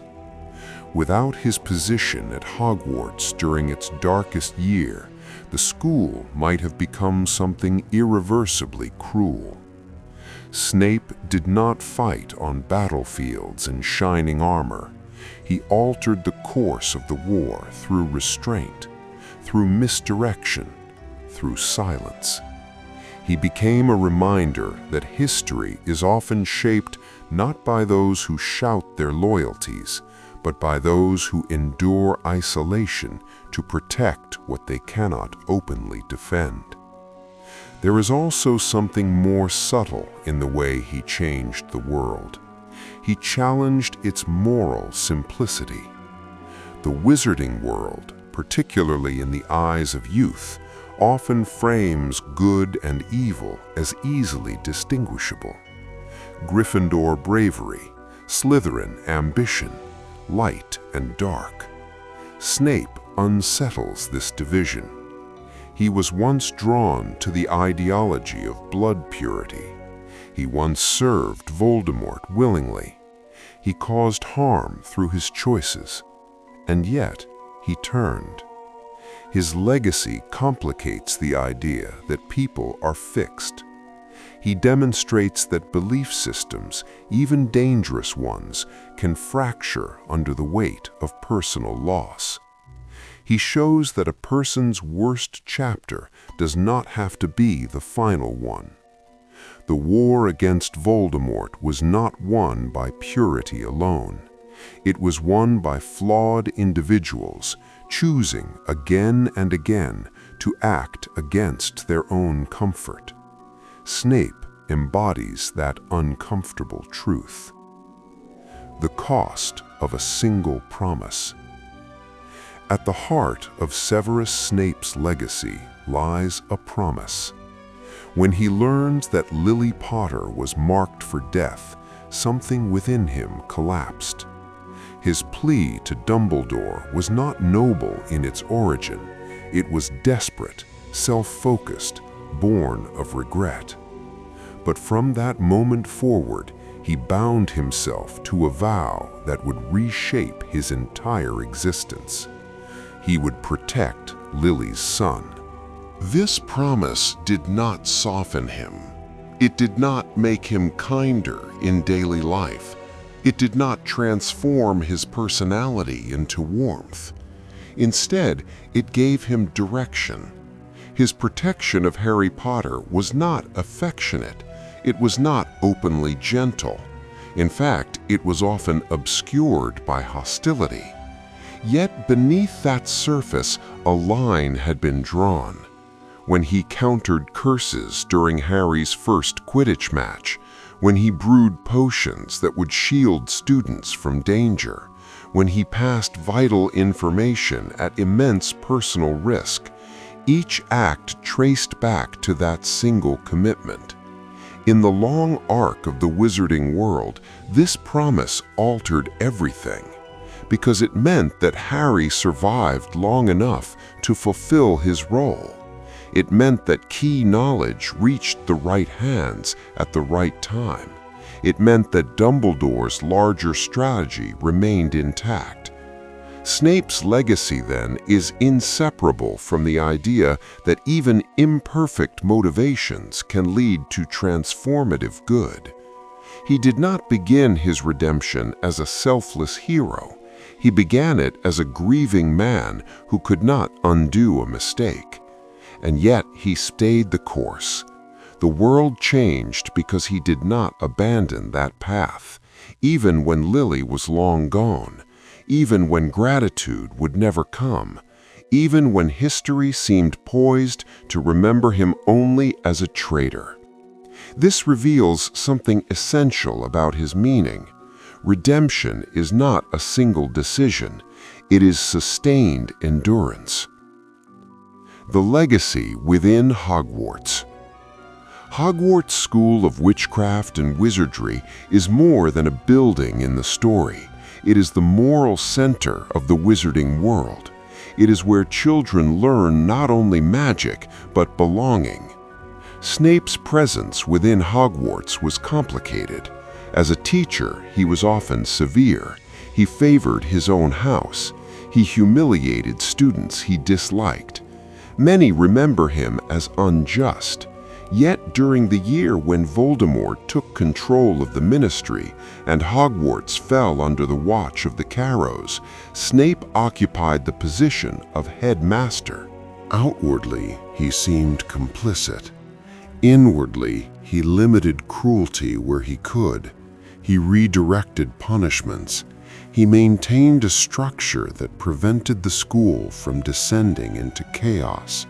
He preserved, quietly, the possibility that Hogwarts would still be worth saving when the war ended. His legacy within Hogwarts is paradoxical. He represents the uncomfortable reality that institutions are sometimes protected by people who cannot afford to be visibly kind. When the war concluded, Hogwarts did not erase him entirely. His portrait hung among the former headmasters. Eventually, even those who once despised him began to acknowledge that his actions had shielded the school in ways they had not understood. In this sense, Snape altered how Hogwarts remembered loyalty. It was no longer defined only by cheerful courage. It included endurance under suspicion. Legacy in Harry Potter. No relationship defined Severus Snape's meaning more than his connection to Harry. To Harry, Snape was a source of humiliation, anger, and confusion. He seemed unfair. He seemed to embody every adult who judged without compassion. Only after Snape's death did Harry see the full shape of his life. This revelation did not erase the pain of their interactions. It did not rewrite the years of tension, but it expanded Harry's understanding of complexity. In naming his son Albus Severus Potter, Harry publicly acknowledged something profound, that bravery comes in different forms. Through Snape, Harry learned that heroism can be hidden, that people can act for the right reasons even when they are difficult to love, that forgiveness sometimes requires seeing beyond personal grievance. This shift in perspective influenced the next generation. Albus Severus Potter grew up carrying a name that united two very different men. In that union lies Snape's lasting impact. He became part of the moral fabric of the future. His life teaches Harry, and by extension the wizarding world, that judgment must be cautious. That history often conceals sacrifice until it is too late. Legacy in the eyes of the wizarding world. How is Severus Snape remembered? Memory in the wizarding world is fragile. Stories shift depending on who tells them. Initially, many saw him as a murderer. The death of Dumbledore seemed undeniable. His alliance with Voldemort appeared confirmed. Only later did the truth emerge. This delayed revelation is central to his legacy. Unlike many heroes, Snape did not live to see his name restored. He died believing that he would be remembered as a villain. This makes his actions more significant. He did not act for applause. He did not expect vindication. In time, his role as a double agent became known. The Order understood the necessity of his final act against Dumbledore. The wider wizarding world came to accept that he had been instrumental in Voldemort's defeat. But the restoration of his reputation came posthumously. And this matters. It reinforces one of the central moral themes connected to him, that virtue is not dependent on recognition. In a society that values honor and house points, Snape's story quietly argues that true moral action often occurs without reward. Themes carried in his shadow. Severus Snape's journey embodies several philosophical themes that ripple through the entire narrative of Harry Potter. First, the theme of choice. The series often emphasizes that our choices define us more than our abilities. Snape was talented, intelligent, and deeply knowledgeable in the dark arts. Those traits alone could have secured him a powerful place within Voldemort's regime. Instead, he chose a different path.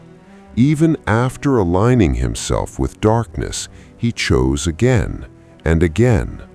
His life becomes a study in how repeated decisions, sustained over years, can redefine identity. Second, the theme of love, not as romance fulfilled, but as devotion that persists beyond hope. Snape's love for Lily Potter is frequently debated. It was not reciprocated in adulthood. It contained jealousy and bitterness. It was imperfect, yet it endured. In the broader philosophy of the story, love is depicted as the most powerful force against Voldemort's ideology. Snape's version of love is quieter than Lily's sacrificial protection, but it operates in the same moral direction. It compels him to oppose tyranny. It binds him to a cause greater than his pride. Third, the theme of isolation. Snape's life is defined by solitude. He never fully reconciles with his childhood. He loses his closest friend. He mistrusts and is mistrusted. Even his allies cannot openly embrace him. Isolation, in his case, is not merely emotional. It is strategic. He must appear aligned with cruelty. He must endure the contempt of those he secretly protects.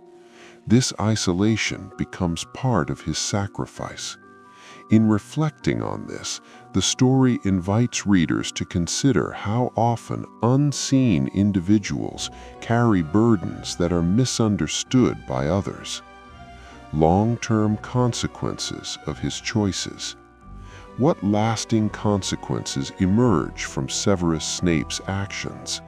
First, and most directly, the defeat of Voldemort depends on information Snape carries. The truth about Horcruxes, the necessity of Harry's sacrificial act, the timing of key revelations. Without his loyalty to Dumbledore's plan, the war's conclusion would have unfolded differently. Second, his example reshapes the moral landscape for future generations. The wizarding world after the war is more cautious in its judgments. It has witnessed how a man once branded a Death Eater became a crucial defender of life. It has learned that allegiance can shift and that redemption is real. Third, the narrative memory of the war includes nuance. Instead of a simple tale of heroes and villains, history now contains a figure who cannot be easily categorized. This nuance is part of the world's maturation. The wizarding world grows up through him. The meaning of his journey. When we step back from the events and consider what Severus Snape ultimately represents, something steady emerges. He represents the idea that goodness can coexist with bitterness. He represents the possibility that flawed people can still choose meaningful sacrifice. He represents the truth that courage does not always look noble. His journey suggests that redemption is rarely graceful. It is often awkward, painful, and unseen. It does not erase past harm, but it can alter future outcomes.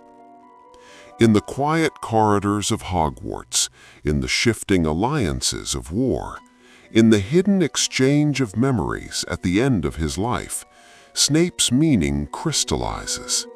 He is a testament to endurance.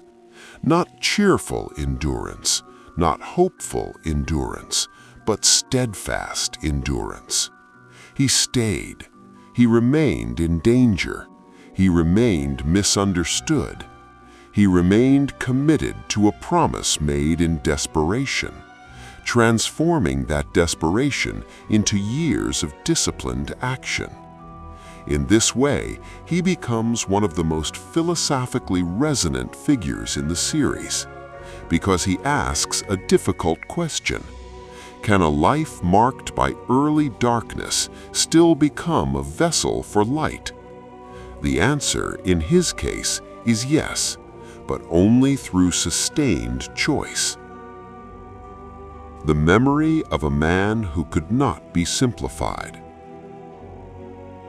In the years following the war, the wizarding world faced an unfamiliar quiet. The ministry rebuilt itself. Families reunited. Hogwarts reopened its doors to students who had known fear too early in their lives. Public conversation slowly shifted from survival to remembrance. In that atmosphere of reflection, Severus Snape's name lingered in an unusual way. He was not easily categorized among the fallen heroes. He had never been publicly admired. He had not been warm. He had not inspired affection in classrooms. He had not fought in the final battle beneath banners of visible loyalty. And yet, when the truth became known, when the memories he left behind revealed the full architecture of his choices, something in the collective memory of the wizarding world shifted. Snape forced that world to confront a difficult reality, that moral worth is not always pleasant. There is a kind of hero who is easy to love, brave, smiling, open-hearted. And then there is another kind, the one who bears resentment, who speaks sharply, who seems unkind, yet still chooses the path that costs him everything. The wizarding world had to learn to hold both kinds in its memory. In this way, Snape reshaped not just events, but understanding. He widened the definition of sacrifice. The philosophy of unseen devotion. There is something profoundly philosophical about the way Severus Snape lived. He operated almost entirely without audience. From the moment he aligned himself with Dumbledore, he entered into a life that required constant restraint. He could not defend himself against accusations. He could not reveal his loyalty. He could not seek validation. He had to allow others to believe the worst of him. And this condition, this lifelong acceptance of misunderstanding, reveals a moral depth that often goes unnoticed. Most acts of courage include, at least in part, the knowledge that someone will see them, that someone will know. Snape's did not. He had no guarantee that his true allegiance would ever be revealed. When he cast the spell that ended Dumbledore's life, he did so knowing that history would likely record him as a traitor. That moment crystallizes his legacy. He accepted permanent dishonor in order to protect a greater design. This is a rare kind of moral decision. It asks a person to detach their identity from public perception, to act not for how they will be remembered, but for what must be preserved. In philosophical terms, Snape's life becomes an exploration of integrity detached from recognition. He stands as a figure who suggests that the most meaningful choices are often invisible ones. The legacy of bitterness and its limits. It would be incomplete to speak of Severus Snape's meaning without acknowledging his bitterness. He carried resentment for years. Resentment towards James Potter, towards childhood humiliation, towards the loss of Lily. That bitterness shaped his behavior. It influenced his treatment of students. It narrowed his capacity for warmth. His legacy, therefore, is not purely redemptive, it is cautionary. Snape demonstrates that devotion to a cause does not automatically heal emotional wounds. He never fully overcame his anger.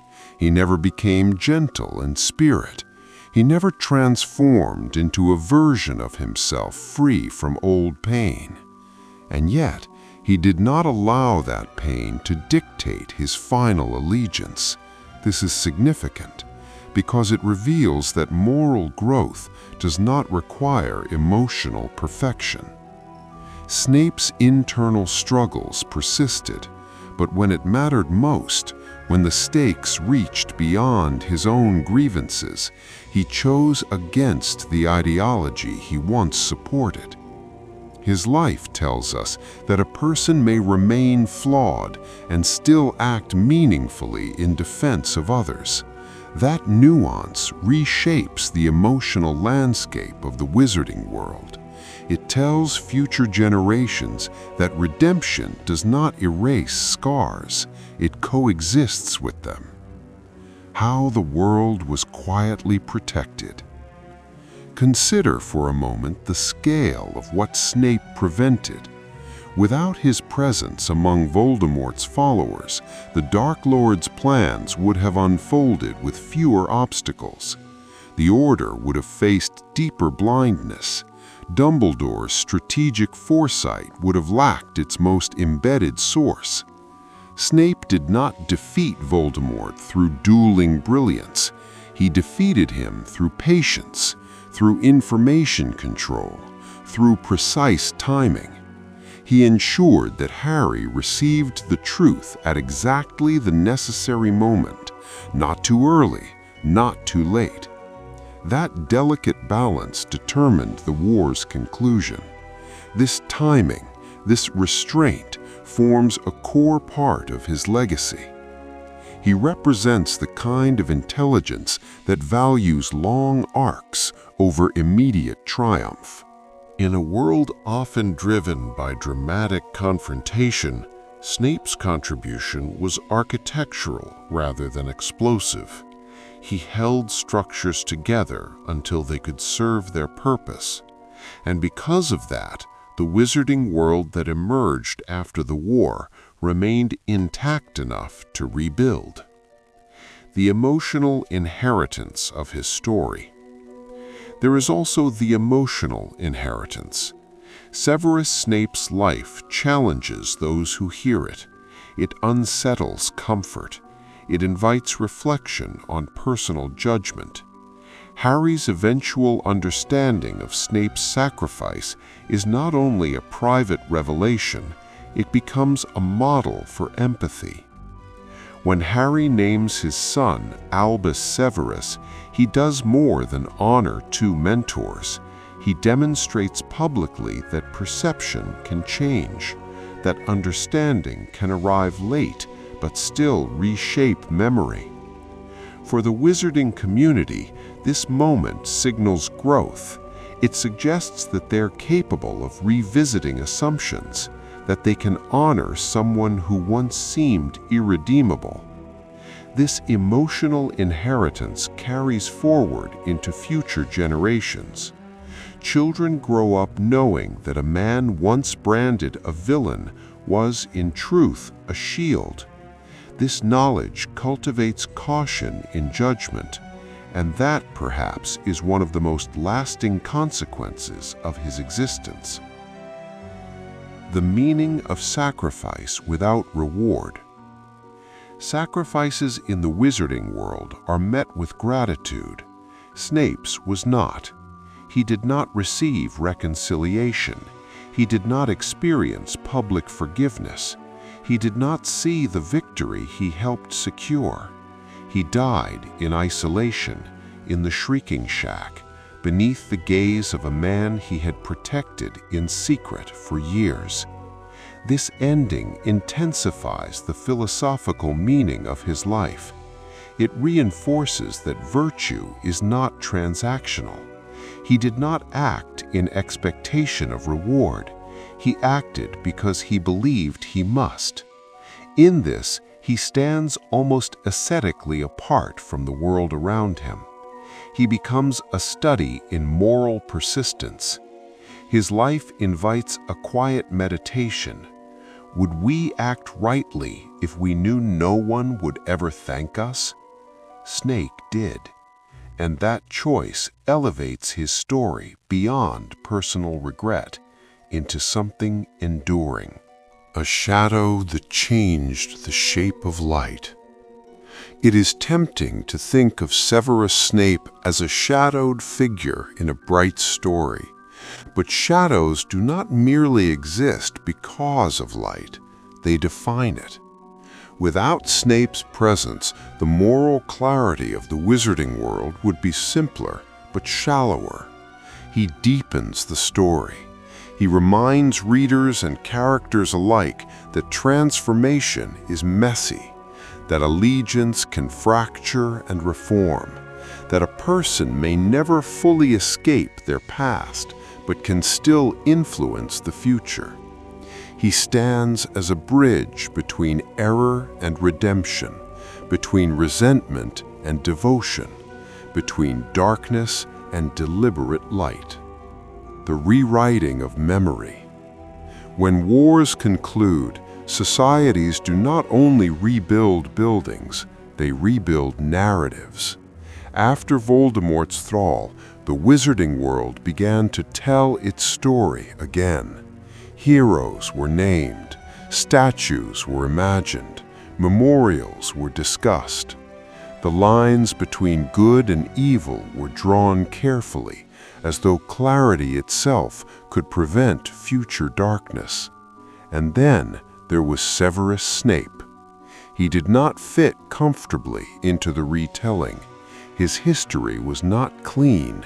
His early allegiance to Voldemort complicated any easy celebration. His harshness as a teacher could not be erased. His temper, his bitterness, his cruelty in moments of weakness, these were real. Yet so was his devotion. So was his risk. So was his silent endurance.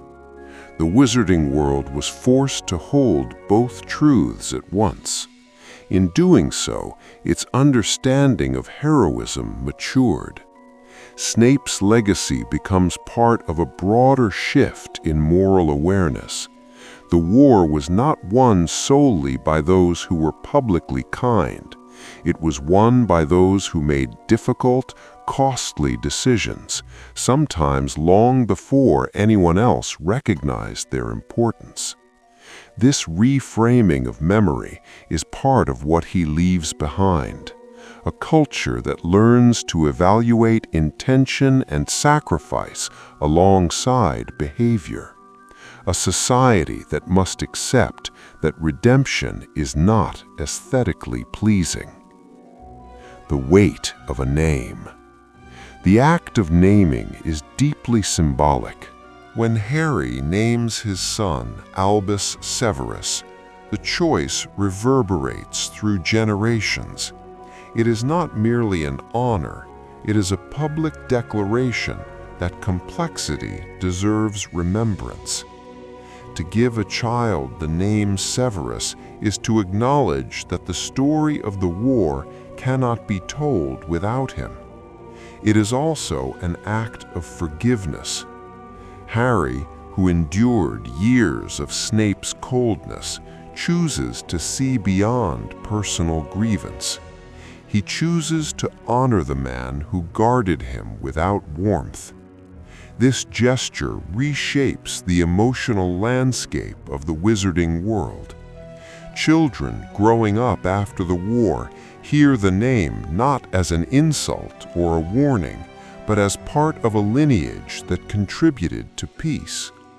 In that transformation lies one of Snape's most subtle legacies. He becomes a lesson carried forward, not about perfection, but about perspective. The quiet influence on moral education. Hogwarts, after the war, inevitably reflects on its past. Students who once feared Snape now learn the full truth of his allegiance. Professors who suspected him revisit their judgments. The headmaster's office holds his portrait, among others, a silent acknowledgement of his role. This inclusion matters because schools shape moral understanding. Future generations of witches and wizards will study the Second Wizarding War. They will ask how Voldemort was defeated. They will examine the alliances, the betrayals, the strategies. And in that curriculum, Severus Snape stands as a case study in moral ambiguity. He becomes an example that challenges students to look beyond appearances. In classrooms where houses once seemed to define destiny, Snape's story complicates the narrative. A Slytherin who opposed Voldemort, a former Death Eater who risked everything to dismantle the very regime he once supported.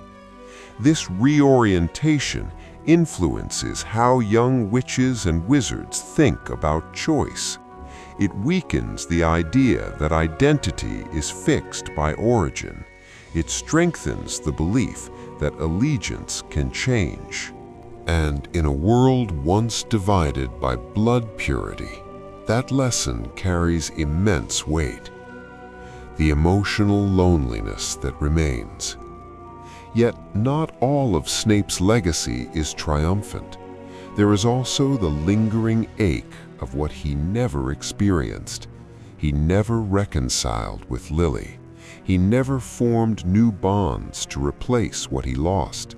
He never allowed himself vulnerability beyond a single confession to Dumbledore. His emotional world remained narrow. This too is part of his meaning. Snape shows that devotion, when rooted in grief, can become isolating, that a life dedicated to atonement may lack personal joy. His story does not romanticize suffering, it simply acknowledges it. In the broader emotional tapestry of the wizarding world, his loneliness stands in contrast to the communal warmth that ultimately defeats Voldemort. Harry survives because of love freely given. The Weasley family thrives because of shared affection. Friendships strengthen resistance. Snape operates outside that circle. He protects love without fully participating in it, and that separation is tragic. His legacy, then, contains a quiet warning that redemption may repair moral alignment, but it does not always restore emotional wholeness. The long shadow over Voldemort's ideology. Voldemort's philosophy centered on purity, power, and fear. Snape's life undermines that ideology from within. As someone who once embraced the language of blood superiority, his eventual rejection of it weakens its authority. He becomes living proof that loyalty to such ideas is not irreversible. His actions during the war directly contribute to Voldemort's defeat, but his existence also challenges Voldemort's narrative about identity. Voldemort believed that those aligned with him would remain loyal out of fear or ambition. Snape demonstrates that fear can transform into resistance, that ambition can be redirected, that even those who once served darkness can choose to dismantle it. This undermining of ideology is part of his broader impact.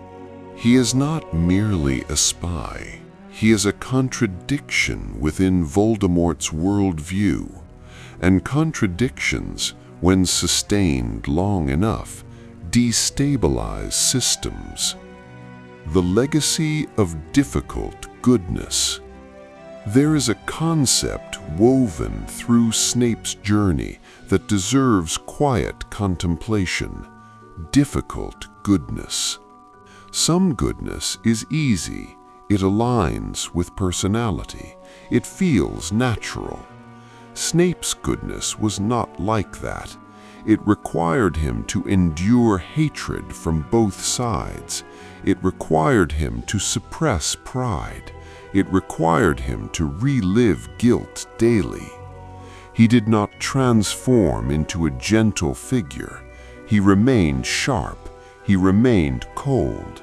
Yet beneath that, he maintained fidelity to a promise. This form of goodness does not seek admiration. It seeks completion of duty.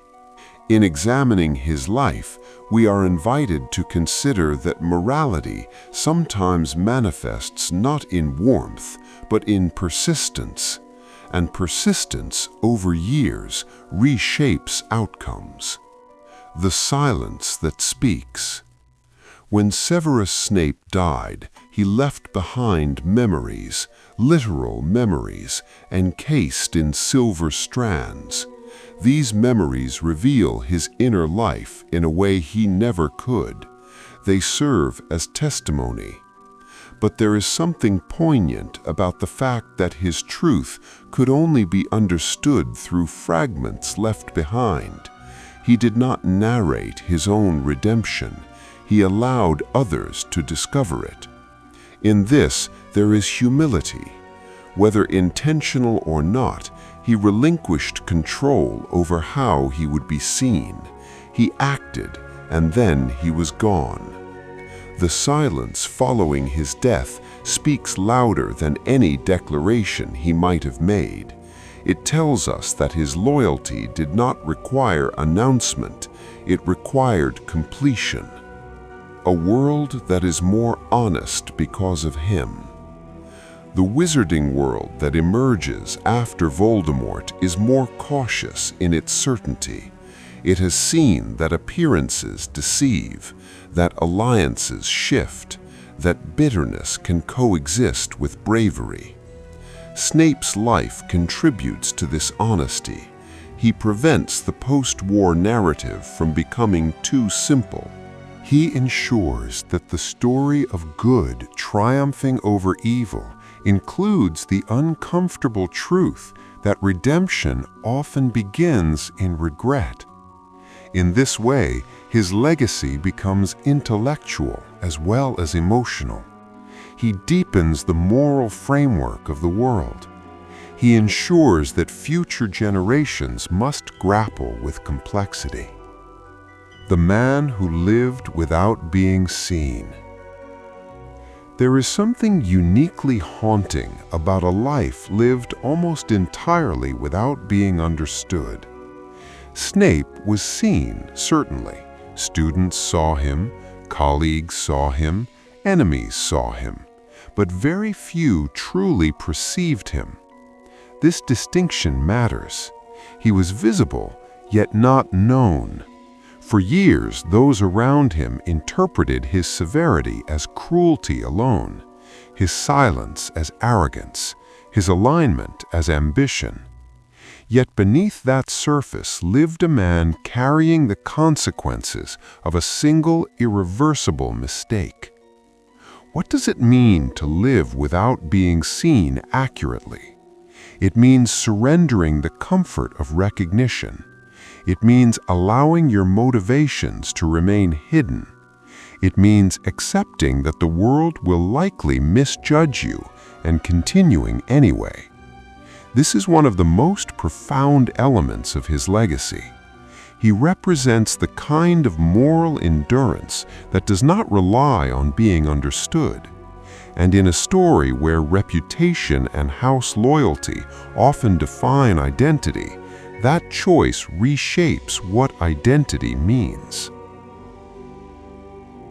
Redemption without transformation. Many redemption stories rely on transformation. The flawed character becomes visibly kind. The harsh voice softens. The posture changes. Snape's story resists this pattern. He does not become gentle. He does not become socially generous. He does not seek reconciliation with those he mistreated. Instead, his redemption operates almost entirely at the level of allegiance. He changes his loyalty. He changes his actions. He changes the direction of his life, but he remains emotionally guarded. This distinction makes his story more realistic and perhaps more difficult, because it suggests that redemption is not the erasure of personality. It is the reorientation of purpose. Snape never stopped being himself. He simply chose to use his strengths, his intelligence, his discipline, his knowledge of darkness, in service of a different outcome. And this subtlety adds weight to his legacy. He teaches that goodness does not require charm. It requires commitment. The endurance of a single feeling.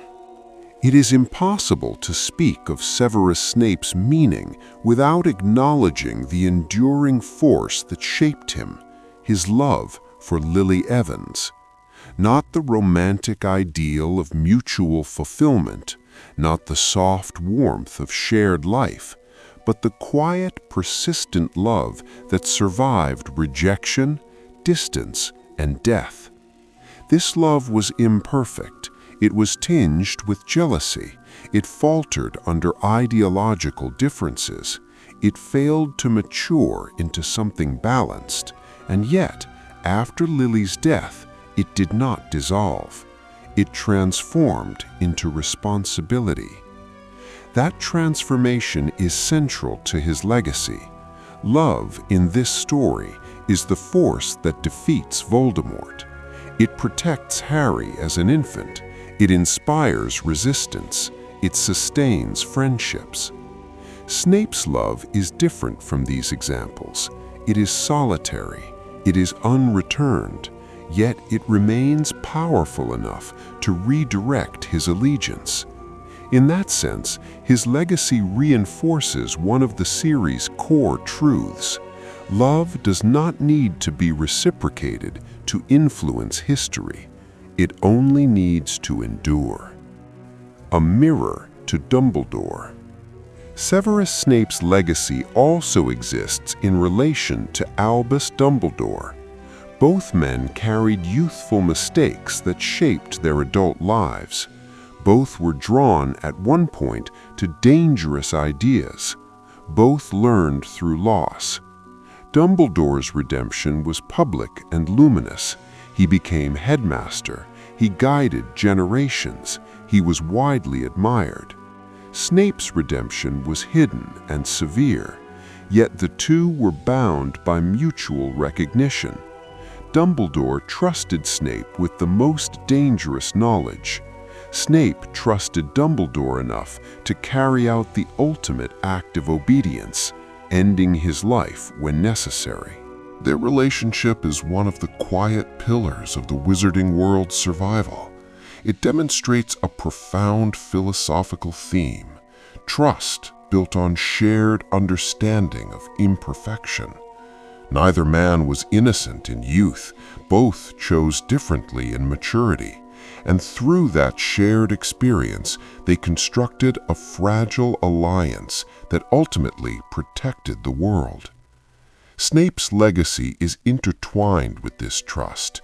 He becomes proof that even those who begin in error can become essential to salvation.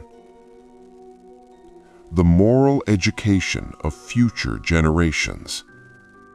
In the years that follow the war, children grow up hearing stories of bravery. They hear of the Battle of Hogwarts, they hear of fallen heroes, they hear of sacrifice, and within those stories, eventually, they hear of Severus Snape. Perhaps not at first with admiration, but with reflection. Teachers must explain that this was a man who once supported darkness and later dismantled it from within. Students must grapple with the discomfort of honoring someone who was not kind, and in that grappling, moral depth develops. Snape's legacy ensures that the wizarding world's history cannot be simplified into neat moral binaries. Young witches and wizards learn that identity is not destiny, that past allegiance does not permanently define future choice, that courage can look unpleasant. These lessons matter because societies that understand complexity are harder to deceive. Snape, in death, becomes a guardian of nuance. The cost of living in the middle. There is one final element to consider, the cost of occupying the middle ground. Snape's entire adult life was spent between worlds, too dark for the Order to fully trust, too conflicted for Voldemort to fully own, too bitter to be beloved, too devoted to be dismissed. Living in the middle requires constant vigilance, constant performance, constant self-control. It is emotionally exhausting, and yet he sustained it for years. This endurance is not glamorous, it is not dramatic, it is slow and grinding, but it is precisely this endurance that altered the outcome of the war. His legacy, therefore, includes a recognition of the strength required to exist in ambiguity. He stands for those who cannot publicly declare their loyalty because doing so would destroy their purpose. He stands for the unseen defenders who carry suspicion as part of their role. The final shape of his meaning. When we gather all these threads together, Severus Snape's meaning becomes clearer. He is not a symbol of pure heroism. He is not a symbol of romantic tragedy. He is a symbol of chosen direction. He demonstrates that a life may begin in resentment and still conclude in sacrifice, that bitterness does not negate bravery, that redemption does not erase flaws, but it can redirect consequences.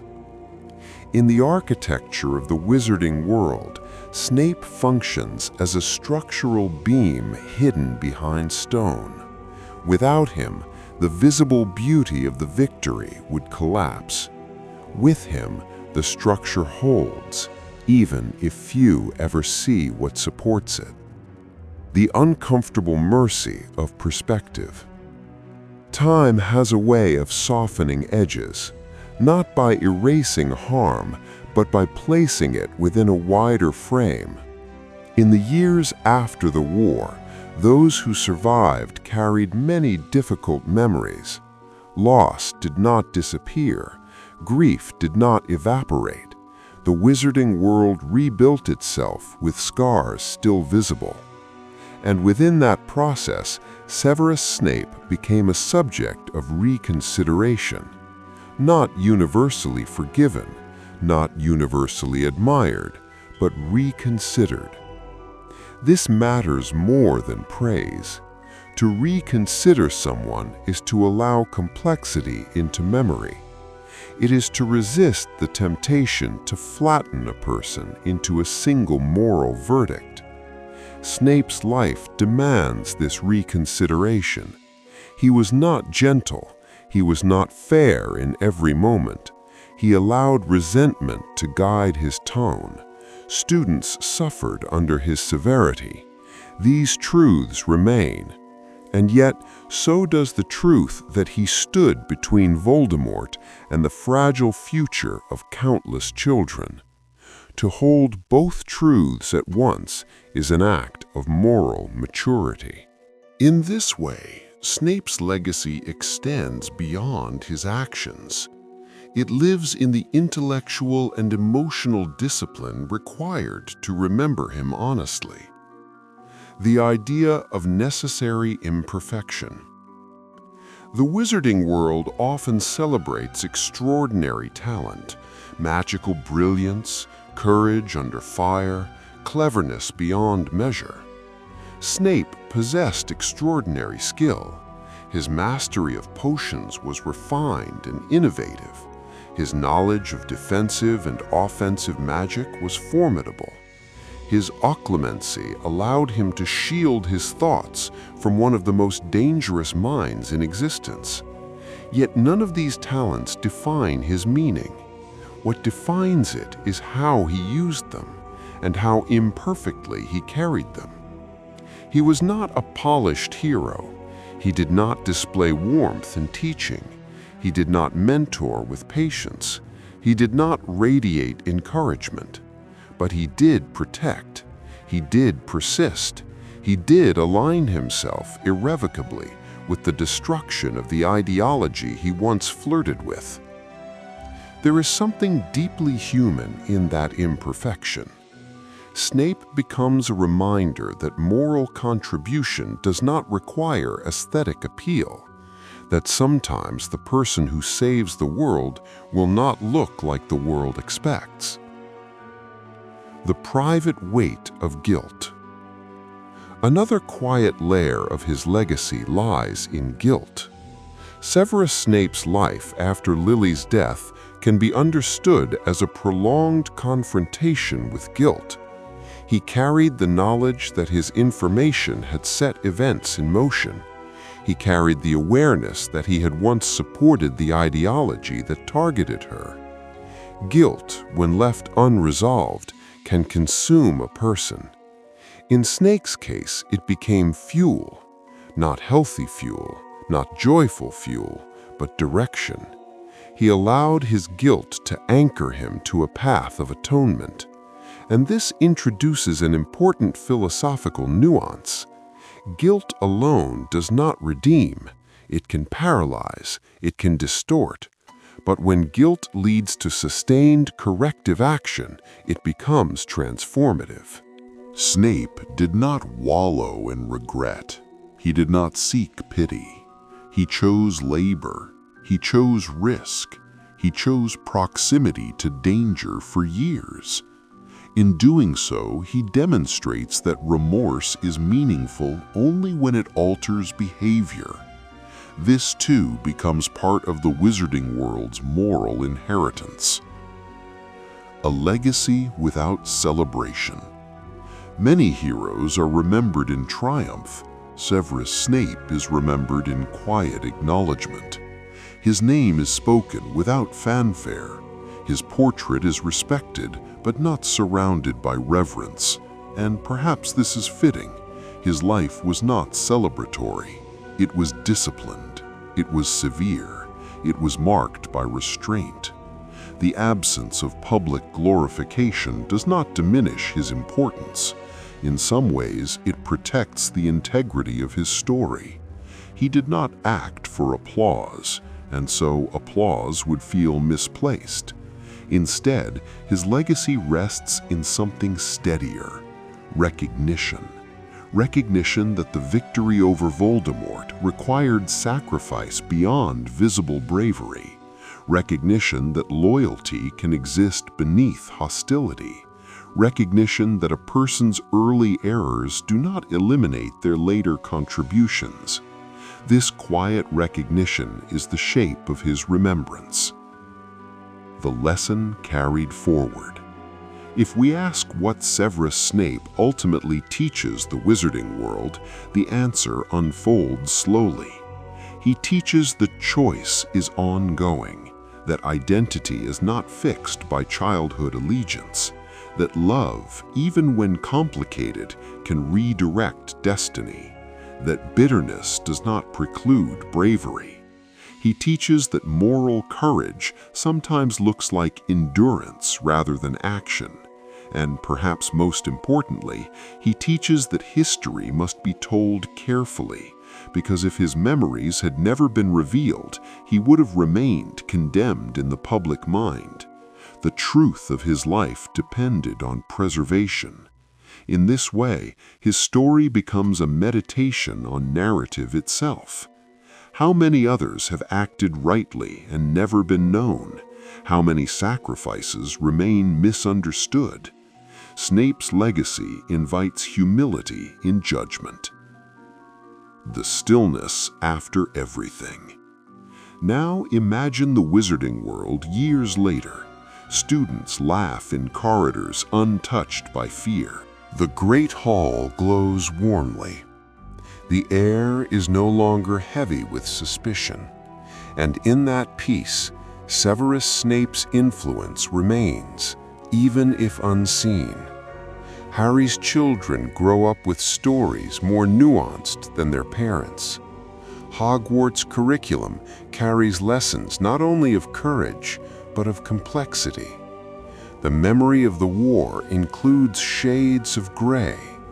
The world is slightly wiser, and part of that wisdom traces back to a man who once stood in shadow, holding secrets that could not be spoken. A final reflection. Severus Snape's legacy is not about perfection, it is about persistence. It is about a man who began on the wrong side of history and chose, over years, to move against it. It is about a life defined less by warmth and more by resolve. He did not become what he might have been, he became what he chose to be. And that distinction carries weight. In the quiet after conflict, in the restored calm of Hogwarts, in the names carried by a new generation, his meaning lingers, not loudly, not triumphantly, but steadily. A reminder that redemption is not a moment, it is a sustained direction, and that even those who walk in shadow can, through choice and endurance, hold the fragile structure of hope in place long enough for light to return. Let that be the final stillness. Severus Snape remains, not as a flawless hero, but as a necessary one. And in that necessity, his legacy endures.